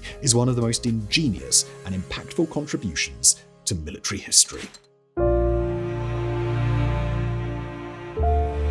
The Pentagon, completed in 1943, is one of the world's most secure and strategically designed buildings. While it now serves as the nerve center for the US Department of Defense, it was built during World War II with defense in mind, including bomb-resistant features designed to withstand attacks. Its low, five-sided design was no accident. The shape made it harder to target from the air, reducing the risk of a direct hit. Additionally, its reinforced concrete walls were constructed to withstand explosions, offering more protection than standard government buildings at the time. Unlike skyscrapers, which could collapse under bombardment, the Pentagon's vast, low structure was designed to minimize damage from aerial attacks. Beyond its resilience, the Pentagon was built for efficiency. Its unique layout allows personnel to move between any 2 points in the building in just 7 minutes, ensuring rapid communication and coordination. Though modern threats have evolved, the Pentagon's original World War II-era design still reflects the priorities of a world preparing for war. And on a final point, did you notice that the Pentagon has too many bathrooms than needed? And the reason? It was designed when segregation was the law in Virginia, meaning twice the number of bathrooms. However, President Roosevelt signed an executive order which forbade discrimination against government workers on the basis of race, creed, color, or national origin. And so, the Pentagon became the only building in Virginia where segregation wasn't enforced, and you never needed to wait in line. In 1983, the world came terrifyingly close to nuclear annihilation, and it was one man's intuition that saved humanity. Soviet military officer Stanislav Petrov was in charge of monitoring the Soviet Union's missile warning system when the alarms suddenly lit up with reports of an incoming US nuclear attack. According to the system, several American missiles had been launched toward the Soviet Union. Protocol demanded that Petrov immediately report the attack, likely triggering a full-scale Soviet nuclear retaliation. Yet something didn't seem right. Only a few missiles had been detected, rather than the hundreds expected in an all-out nuclear assault. Petrov suspected a malfunction, and instead of escalating the situation, he chose to wait. And he was right. The alert was a false alarm caused by a satellite misinterpreting sunlight reflections as missile launches. Had Petrov followed standard procedures, a devastating nuclear war could have begun. His decision, made in a matter of minutes, quite literally saved the world. For years, Petrov's heroic actions remained classified and he received little recognition. But history now acknowledges him as one of the most important figures in Cold War history because he chose logic over fear.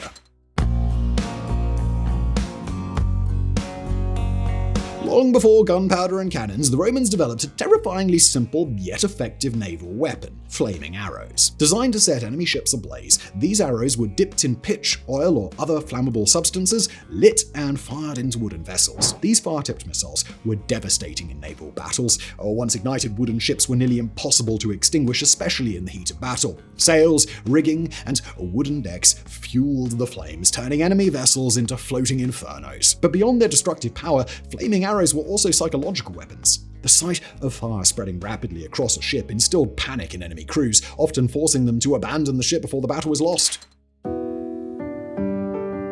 When we think of space travel, weapons aren't usually the first thing that comes to mind. But during the early days of the Soviet space program, cosmonauts were sent into orbit armed, not for combat, but for survival upon landing. Unlike modern spacecraft, Soviet re-entry capsules often landed in remote and unpredictable locations, sometimes deep in the Siberian wilderness. There, cosmonauts faced a different kind of danger. Not enemy soldiers, but wild animals, freezing temperatures, and isolation. To prepare for these risks, cosmonauts carried the TP-82, a triple-barreled survival pistol that functioned as a shotgun, rifle, and flare gun. The TP-82 was designed for hunting for food, signaling rescuers, or in extreme cases defending against wolves and bears while waiting for recovery teams. It was standard issue for Soviet space crews until the early 2000s, when more modern survival kits eventually replaced it. The idea of armed cosmonauts may sound bizarre, but it highlights the unique dangers of space travel. In the early years of exploration, returning to Earth was sometimes more dangerous than being in space. The TP-82 remains one of the strangest yet most practical weapons ever designed, not for use in war, but as a safeguard against the dangers of Earth itself.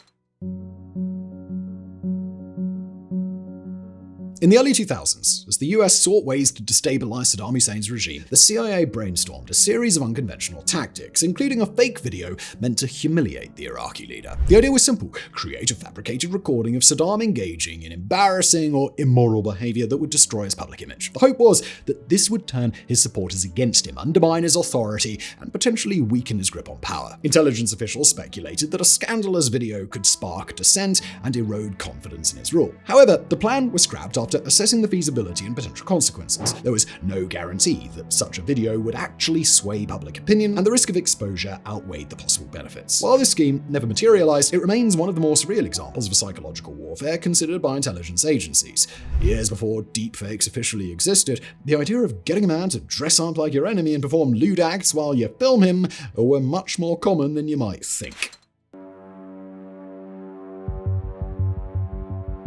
World War II soldiers often found themselves fighting in harsh weather conditions, from the rainy jungles of the Pacific to the muddy battlefields of Europe. To keep their weapons free of moisture and dirt, many soldiers turned to an unlikely but highly effective solution: condoms. By stretching a condom over the barrel of their rifles, soldiers could prevent rain, mud, and debris from entering the weapon, reducing the risk of jams and misfires in the heat of battle. When it was time to fire, they could simply remove the condom in an instant, ensuring their rifles remained functional. This simple trick proved especially useful in the Pacific Theater, where heavy rainfall and swampy terrain posed constant challenges to keeping weapons operational. It was a perfect example of improvised ingenuity, showing how soldiers adapted to whatever resources they had. While condoms were originally issued for entirely different purposes, their unexpected military use is a reminder that sometimes survival depends on the smallest, most unconventional solutions. And we'll actually be coming back to condoms very shortly.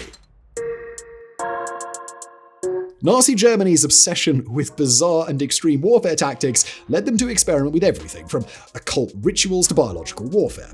But one of their strangest and most terrifying ideas was an attempt to breed an army of giant, aggressive snakes that could be unleashed on enemy territory. The idea stemmed from the belief that large predatory reptiles could be genetically engineered or selectively bred to become monstrous war beasts capable of spreading terror and attacking enemy troops. Hitler's scientists, who were already engaged in wild genetic experiments, considered crossbreeding existing large snakes or even resurrecting prehistoric species through selective breeding. Whilst there is little evidence that this project made it past early proposals, the very fact that Nazi scientists explored such ideas shows the extremes they were willing to go to gain an advantage in warfare.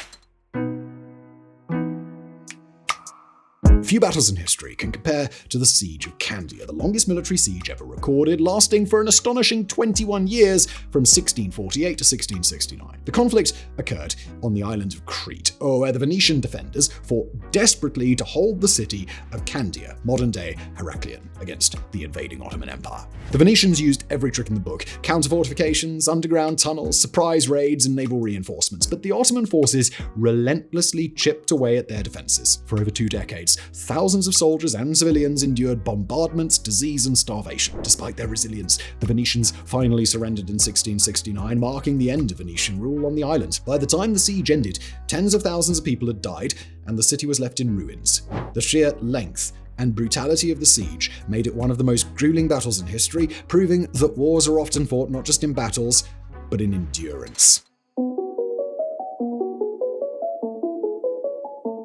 And back we go to condoms. condoms. Psychological warfare has always played a crucial part in military strategy, but during the Korean War, the US military devised one of the most bizarre intimidation tactics ever attempted: airdropping extra-large condoms labeled for American troops into enemy territory. The logic was simple but devious. By suggesting that US soldiers were exceptionally well endowed, they aimed to instill feelings of inferiority among North Korean and Chinese troops. The psychological blow wasn't just about size, it was about creating doubt, intimidation, and a sense of physical inadequacy that could erode enemy morale. This unconventional strategy was part of a broader effort to undermine enemy confidence without direct combat. Leaflets, misinformation campaigns, and deceptive radio broadcasts were common tools in psychological operations, but the condom drop was uniquely absurd. Although there's little evidence to confirm whether it actually shook enemy troops, the mere existence of this tactic cements it as one of the most peculiar examples of non-lethal psychological warfare in military history.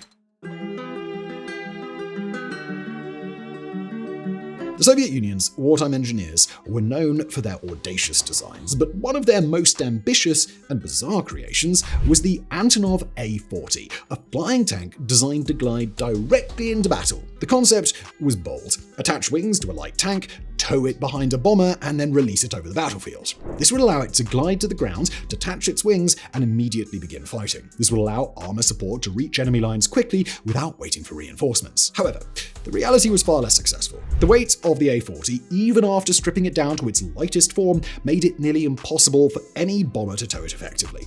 The only test flight ended with the tow aircraft almost crashing, forcing the pilot to cut the tank loose prematurely. Though the idea was quickly abandoned, it remains one of the most fascinating failures in military aviation history. The flying tank never took off, literally, but it showed how wartime innovation often bordered on the extraordinary.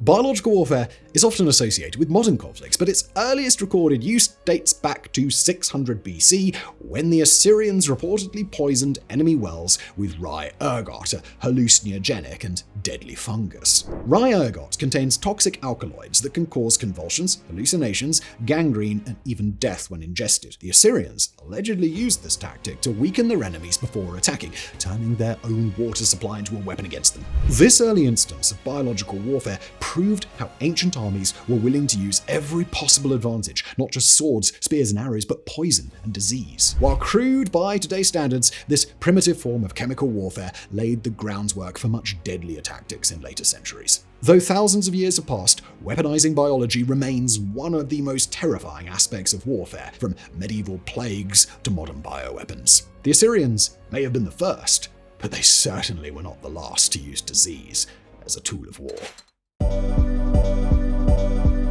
During the Vietnam War, the US military turned to psychological warfare in an attempt to break the morale of North Vietnamese and Viet Cong troops. One of the most bizarre and unsettling tactics involved broadcasting eerie, ghostly sounds and voices into enemy territory, playing on deep cultural superstitions. This operation, known as Operation Wandering Soul, was based on a Vietnamese belief that the spirits of the dead must be properly buried or they will wander the earth in torment. The US exploited this fear by recording unsettling wailing voices, ghostly whispers, and eerie cries, and then blasting them through loudspeakers hidden in the jungle. At night, as North Vietnamese troops huddled in their bunkers or jungle camps, these sounds echoed through the darkness, creating the illusion that restless spirits were calling out from beyond the grave. Some recordings featured ghost voices begging their comrades to surrender, warning that if they continued to fight, they too would become lost souls. While this tactic was notoriously unsettling, its effectiveness is debated. Some reports suggest that Vietnamese troops were genuinely unnerved, while others believe it had little impact on hardened guerrilla fighters. Regardless, Operation Wandering Soul was certainly one of the creepiest and most surreal military strategies ever used. In warfare, sometimes psychology can be just as powerful as bullets and bombs. The Romans were masters of military strategy, but sometimes their tactics were downright bizarre, and few were stranger than unleashing flaming ostriches onto the battlefield to terrify their enemies. During a campaign in North Africa, a Roman general allegedly set fire to materials tied to the tails of ostriches, releasing them into the enemy ranks. The sight of massive panicked birds sprinting at full speed, trailing fire behind them, was meant to cause chaos, distract troops, and break enemy formations. While it's unclear how effective this strategy was, the sheer unpredictability unpredictability of the tactic likely had some psychological impact. Ancient warfare often relied on fear and confusion, and few things are more terrifying and absurd than a stampede of flaming birds charging towards you. One of the most devastating environmental war tactics in history occurred during the Vietnam War, when the US military launched Operation Ranch Hands, a mission that involved spraying 4.5 million acres of forest with Agent Orange, a toxic herbicide designed to destroy jungle cover used by the Viet Cong. This chemical stripped entire forests bare, leaving once thriving ecosystems desolate and exposing enemy forces hiding in the dense vegetation. But its effects did not stop at deforestation. Agent Orange contained dioxin. This extremely toxic compound caused cancer, birth defects, and severe health issues in both Vietnamese civilians and US soldiers. Decades later, the consequences of Agent Orange are still being felt. Children in Vietnam continue to be born with deformities, and thousands of veterans suffer from long-term illnesses linked to their exposure. The contaminated soil in some areas remains so toxic that vegetation still struggles to grow even today. The use of Agent Orange still is one of the most controversial acts of modern warfare, highlighting the catastrophic long-term effects of chemical weapons. While its short-term goal was to weaken enemy forces, its lasting impact on human lives and the environment has been catastrophic.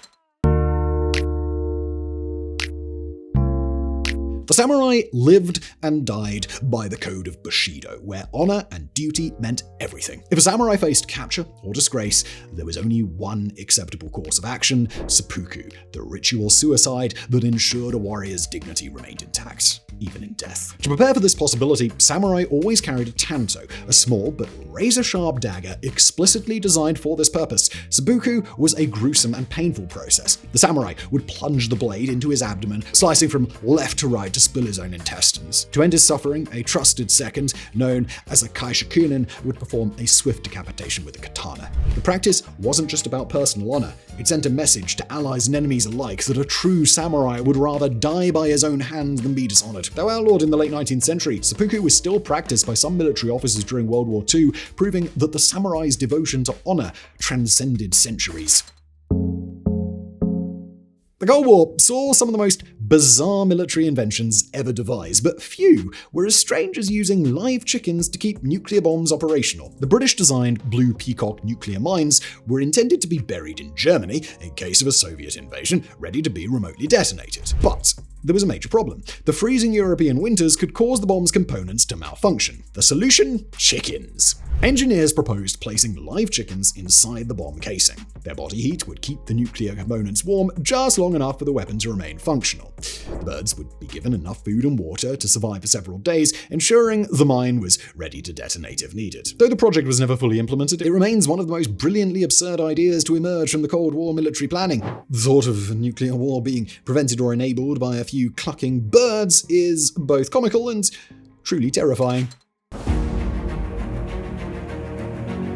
The Falklands War of 1982 saw Britain and Argentina engage in brutal air, sea, and land battles, with both sides using whatever weapons were available. Among the most unconventional weapons used by British forces was the blowpipe missile system, an outdated and difficult-to-use man-portable anti-air missile launcher that resembled a traditional blowpipe. Unlike modern heat-seeking missiles, the blowpipe required the operator to manually guide the missile to its target, a near-impossible task against fast-moving enemy aircraft. It was widely criticized for being inaccurate and unreliable, but British troops still managed to take down a few Argentine planes with it. Despite its flaws, the blowpipe missile was about battlefield adaptability. The Falklands War was fought with a mix of cutting-edge technology and outdated equipment, proving that in war, soldiers must make do with whatever weapons they have, even if they aren't really the best.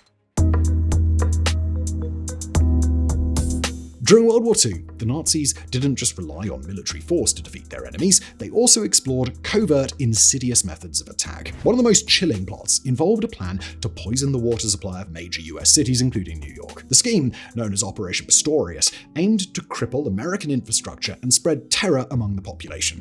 Nazi saboteurs were trained in espionage, sabotage, and chemical warfare, with some being specifically instructed on how to contaminate water sources with deadly toxins. The idea was to introduce highly toxic toxic substances like cyanide or ricin into reservoirs, filtration systems, or major waterworks, causing mass casualties. In 1942, German U-boats dropped 8 Nazi agents on US soil, 4 in New York and 4 in Florida, with plans to attack factories, transportation networks, and water supplies. However, the mission collapsed when one of the saboteurs, George Dash, had a change of heart and turned himself into the FBI. His betrayal led to the agents' arrest before they could carry out their plans. Though the attack never materialized, this was one of the most terrifying what-if scenarios of World War II. War is not just fought with bombs and bullets, but sometimes with invisible, insidious threats designed to kill in silence. Sometimes the very thing that you rely on to keep you alive can be what kills you.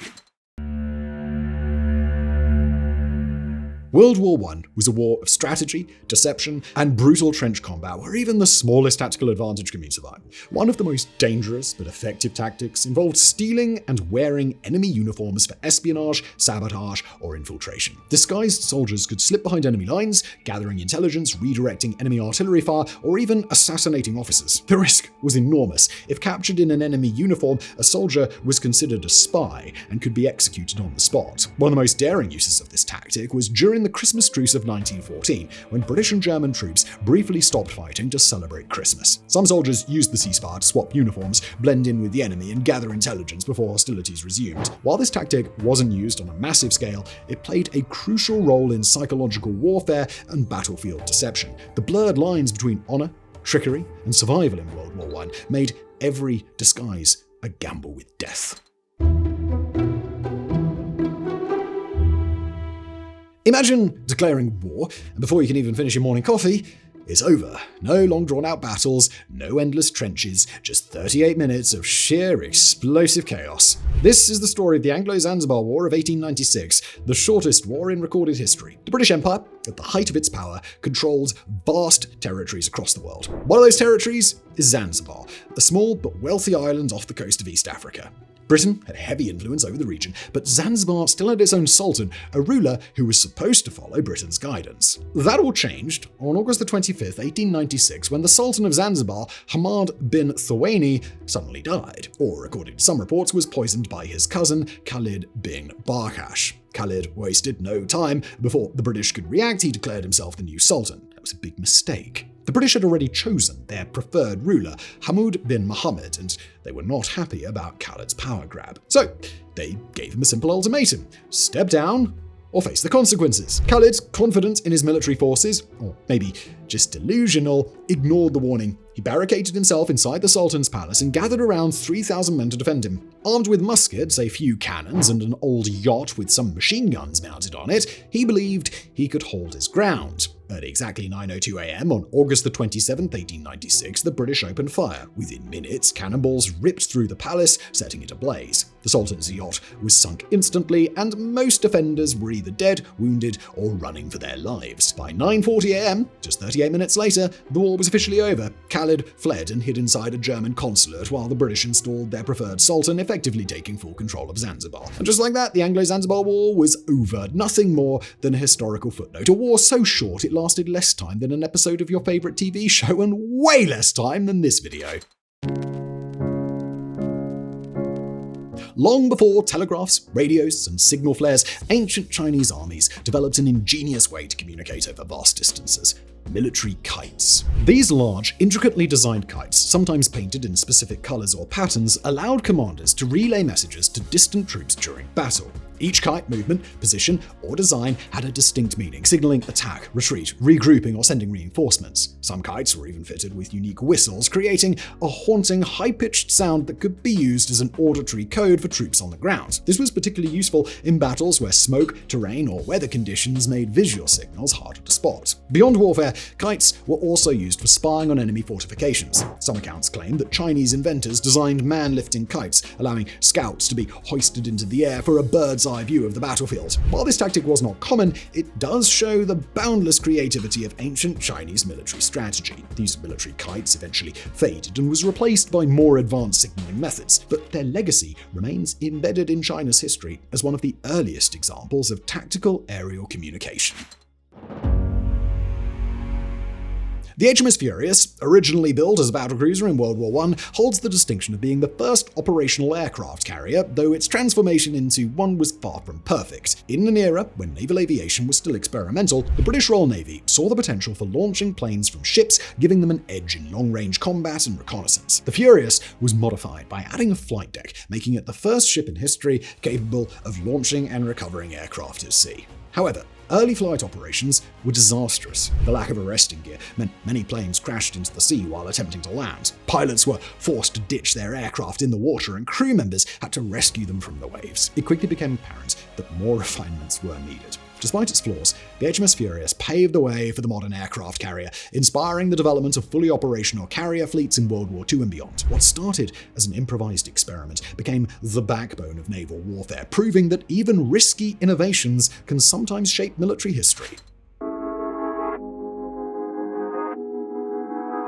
Germany's V-weapon program, which included the V-1 flying bomb and the V-2 rocket, was already feared across Europe, but the Nazis had an even more terrifying weapon in the works: the V-3 cannon. Unlike its predecessors, which used rocketry, the V-3 was a massive, fixed artillery piece that could launch explosive shells over 100 miles with devastating accuracy. The V-3, also called the London gun, was built into an underground bunker in northern France. It relied on a system of multiple booster charges along its barrel, which accelerated the projectile to extreme speeds, far beyond the range of any conventional artillery. The goal was simple: pummel London with a constant barrage of high explosive shells, making life in the city unbearable. However, the V-3 never became fully operational. Before it could be used in large-scale attacks, the site in France was bombed by Allied forces in 1944 using tall-boy earthquake bombs that collapsed the tunnels and buried the weapon. The project was abandoned, and Hitler never got the chance to unleash his supergun. Had the V-3 succeeded, it could have been a game-changer in the war, delivering relentless, long-range destruction on civilian populations. Instead, it became another failed dream of Nazi superweapons, lost to history before it could fully emerge. During the Cold War, the CIA was constantly engaged in high-stakes espionage, using some of the most creative and covert tactics imaginable. One of the most unusual involved a hollowed-out tree stump in Moscow, which functioned as a secret dead drop for intelligence operations. This seemingly ordinary tree was actually a highly sophisticated hiding place for classified documents, coded messages, and even microfilm containing sensitive intelligence. CIA agents and their Soviet contacts would exchange information by placing items inside the hidden compartment of the tree stump, avoiding direct contact and minimizing the risk of being caught. The KGB, aware of American intelligence operations, spent years trying to uncover dead drops like this. Soviet counterintelligence agents regularly inspected public spaces, forests, and even telephone poles to detect unusual modifications. Despite their efforts, many of the CIA's hidden sites remained undetected for years. This method of covert communication wasn't limited to Moscow. Similar tactics were used worldwide, with the CIA employing false rocks, hollow bricks, and disguised dead animals to pass messages. While modern espionage has shifted to cyber warfare and satellite surveillance, the ingenuity of Cold War spycraft remains legendary, proving that sometimes the best hiding places are right in plain sight. Julius Caesar's legions weren't just warriors, they were master engineers capable of building roads, fortifications, and even timekeeping devices in the midst of war. During his Gallic campaigns, Caesar's soldiers reportedly constructed a sundial, marking the first recorded instance of a portable timekeeping device in a military campaign. Timekeeping was crucial for an army on the move. Soldiers needed to synchronize attacks, coordinate logistics, and maintain strict schedules for training, rations, and shifts. Without mechanical clocks, the Romans relied on solar positioning, using sundials to divide the day into organized periods for marches, rest, and battles. The fact that a makeshift sundial was constructed on the battlefield speaks volumes about Roman adaptability. It wasn't just about knowing the hour, it was about maintaining order in the chaos of war. The Roman military's discipline, organization, and engineering weren't just advantages on the battlefield, they were the foundation of an empire that lasted over 1,000 years. Some battles are remembered for their strategy, firepower, or sheer scale, but few compare to the grotesque nightmare that was the Attack of the Dead Men. This terrifying battle took place during World War I, when a group of Russian soldiers, half dead from poison gas, charged at their German attackers like walking corpses, and won. The battle occurred in August 1915 at Auschwitz Fortress, a Russian stronghold in present-day Poland. The German army, seeking to capture the fortress, launched a massive gas attack using chlorine gas, which was known for burning lungs, melting skin, and causing horrific internal bleeding. The Russians had no gas masks, only makeshift rags soaked in water and urine for minimal protection. The toxic green cloud engulfed the fortress, and hundreds of Russian soldiers collapsed, coughing up pieces of their own lungs, their faces swollen and blackened from the gas burns. Convinced the defenders were all either dead or dying, the Germans moved in, expecting an easy victory. Instead, what happened next defied all logic and became one of the most terrifying battlefield moments in history. From the thick, choking mist, a group of barely alive Russian soldiers coughing up blood, their uniforms soaked in their own bodily fluids, their flesh peeling from the effects of the gas, rose up and charged the advancing Germans. Their grotesque, barely human forms, still wielding rifles and bayonets, looked like walking corpses, stumbling forward with rage and desperation. The Germans panicked, seeing what appeared to be the dead coming back to life, and they broke ranks and fled in terror, abandoning their positions without a fight. The few surviving Russians retook the fortress, their horrifying charge becoming legend. Though Oswiec's fortress was eventually abandoned, the attack of the dead men became a symbol of Russian resilience and the nightmare of chemical warfare, a moment where even death itself couldn't stop a final, defiant stand.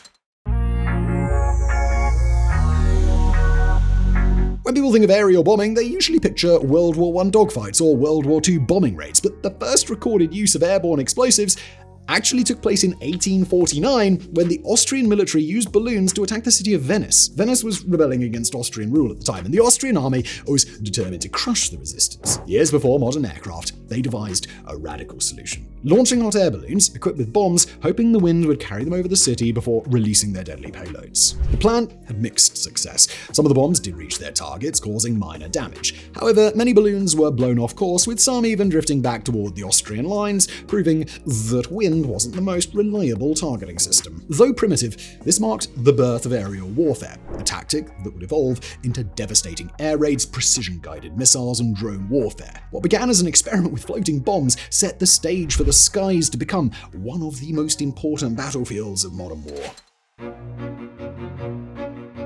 Warriors charging into battle, weapons raised, eyes burning with rage. I mean, there's nothing unusual there, right? But now imagine they're completely naked. No armor, no shields, just bare skin, war paint, and raw fury. This wasn't some desperate last stand. This was a battle strategy, a terrifying display designed to break their enemies before the first sword even struck. These were the Celts, and their naked warriors were some of the most feared fighters in the ancient world. In ancient Europe, a land of tribal warfare, brutal combat, and cultures where battle wasn't just about winning, intimidation could be key. The Celts, a collection of fierce tribes spread across modern-day Ireland, Britain, France, and Spain, were masters of psychological warfare. Unlike the heavily armored legions of Rome or the disciplined formations of Greek hoplites, the Celts had a different idea. Strip down, paint your body, charge the enemy screaming like a wild animal. To their enemies, it must have seemed like a vision from hell. Massive, muscular warriors, their bodies covered in blue woad tattoos, sprinting towards them with zero fear, completely exposed, but completely fearless. The Romans, the most organized and battle-hardened army of the ancient world, were genuinely horrified when they first encountered these warriors. Imagine being a Roman soldier, trained for orderly, strategic combat, and suddenly a swarm of naked, screaming lunatics rushes at you, flailing weapons and howling war cries. Julius Caesar himself wrote about it, describing how Gaelic warriors fought naked and used war cries to send chills down their enemies' spines. Even centuries later, the Picts of Scotland, direct descendants of these ancient warriors, continued this terrifying tradition, stripping down, covering themselves in blue dye, and attacking with unmatched ferocity. In the end, while the Celts may have lost battles against the might of Rome, they never lost their reputation. The sheer audacity, the madness of their war tactics, and their absolute refusal to fight like anyone else ensured their legacy lived on in history. Long before modern nuclear submarines patrolled the oceans, the first recorded military submarine, the American Turtle, was launched during the American Revolution in 1776, and it was as strange as it was innovative. Designed by David Bushnell, the Turtle was a one-man, egg-shaped submersible built to sneak up on British warships and attach explosive charges to their hulls. Hand-cranked propellers powered it.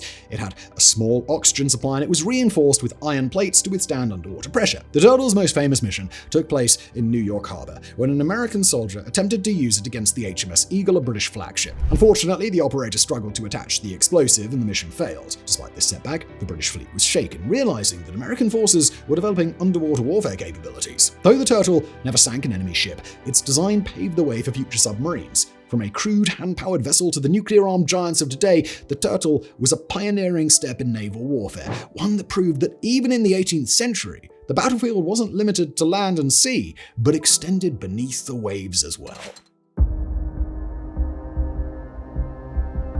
Let's be honest, Britain has loved a battle over the years. Its empire expanded across the world and its armies conquered all before it. But actual fighting in Britain? Not for a really long time. On April the 16th, 1746, the windswept moors of Culloden bore witness to the final pitched battle fought on British soil and the end of the Jacobite rebellion. Bonnie Prince Charlie, leader of the Jacobite forces, sought to restore the exiled Stuart monarchy to the British throne. His army, made up largely of Highland clansmen, faced off against the well-trained British forces under the Duke of Cumberland. The battle was a disaster for the Jacobites. Outnumbered and outgunned, their traditional Highland charge was met with devastating musket fire and artillery barrages. In less than an hour, 1,500 Jacobites lay dead, while British losses were comparatively small. The defeat at Culloden wasn't just a military loss, it marked the destruction of Highland culture. In the aftermath, the British government outlawed traditional tartans, bagpipes, and Gaelic language, seeking to erase the rebellious Scottish identity. Thousands of Highlanders were hunted down, imprisoned, or executed, and many fled to the Americas. Culloden was more than the end of a rebellion. It was the final chapter of a centuries-old struggle, forever shaping Britain and Scotland's political and cultural landscapes. And despite the countless battles that British soldiers have been involved in, it was the last one of these on British soil. One of the longest wars in history lasted 335 years without a single battle. Known as the 335 Years' War, it was fought between the Netherlands and the Isles of Scilly, a small archipelago off the southwest coast of England. Or rather, it was declared and then forgotten. In 1651, during the English Civil War, the Dutch sided with Parliament against the Royalist forces. After Parliament gained control of England, the Royalists retreated to the Isles of Scilly, using the islands as a base to launch naval raids. The Dutch, seeking revenge for pirate attacks on their ships, declared war on Scilly, but never actually engaged in combat. Time passed, and the war became nothing more than a technicality. The Netherlands forgot about it, and the Isles of Scilly had no idea they were still at war. It wasn't until 1986, when a local historian contacted the Dutch embassy, that anyone realized no peace treaty had ever been signed. A Dutch diplomat was sent to officially end the war, and in a small ceremony on April 17th, 1986, a peace treaty was signed. The war, which had lasted 3 centuries, ended without a single casualty, making it one of the strangest conflicts in history. From no fighting to an awful lot of fighting, spanning 711 AD to 1492 AD, the Reconquista wasn't just the longest war in history, it was a relentless, centuries-long struggle that reshaped Spain and Portugal forever. It began when Muslim forces invaded the Iberian Peninsula, swiftly conquering most of Spain and establishing the powerful Al-Andalus kingdom. For the next 700 years, Christian kingdoms fought to reclaim the land, pushing southward in a series of battles, alliances, and shifting front lines. The conflict was as much about religion as it was about power, with Christian forces portraying their mission as a holy crusade against Islam. The war ended dramatically in 1492, when Ferdinand and Isabella's forces conquered Granada, the last Muslim stronghold. That same year, they funded Christopher Columbus's voyage to the New World, ushering in Spain's rise as a global empire. But the Reconquista's legacy remains complex. While it cemented Spain and Portugal as Catholic nations, it also led to the expulsion of Jews and Muslims in one of the most brutal ethnic purges in European history. Today, its impact is still felt in Spain's architecture, culture, and even language, a lasting reminder of a war that spanned generations and shaped the world. The samurai were known for their mastery of the sword, but by the 16th century, they had embraced a new weapon, the matchlock rifle. While European armies were still struggling to integrate firearms effectively, the Japanese perfected long-range combat, creating some of the earliest dedicated sniper units in history.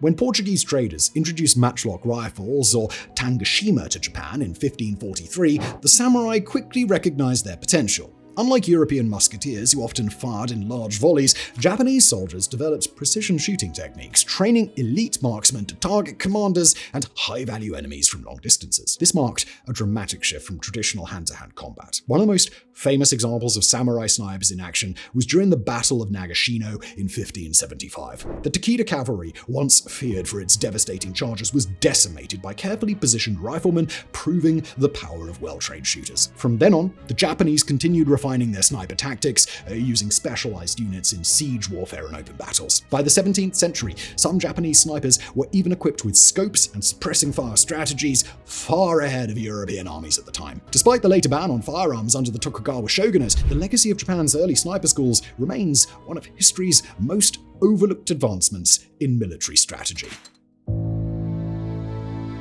The United States' military dominance isn't just built on strategy and firepower, it's backed by an unprecedented budget, making it the most well-funded military force in history. In 2022, the US spent over $800 billion on its armed forces, a number so vast that it exceeded the combined military budgets of the following 10 highest spending countries, including China, Russia, India, and the entire European Union. This astronomical spending funds everything from nuclear submarines and stealth bombers to cyber warfare units and special operations forces. The US military's technological edge comes from its ability to invest in cutting-edge weaponry such as hypersonic missiles, AI-driven warfare systems, and next-generation aircraft carriers. But military spending isn't just about weapons. It also covers troop salaries, veteran care, intelligence operations, and global deployments. With military bases in over 70 countries, the US maintains an unmatched global presence, allowing it to respond to conflicts, natural disasters, and security threats worldwide. For some, this massive military investment symbolizes power and security. For others, an absurd slap in the face about the priorities of US government spending. Regardless of perspective, one fact is undeniable. The United States' military budget ensures that it remains the most dominant force on Earth. History is often told through the lens of strategy and heroism, but as we've seen today, the stories hiding in the shadows are just as remarkable. From flaming pigs and balloon bombs to medieval engineering marvels and Cold War absurdities, military history is full of moments that stretch the limits of imagination. These facts remind us that the battlefield isn't just a place of brute force, it's also a stage for human ingenuity, desperation, and creativity, sometimes bordering on the surreal. Thank you for watching.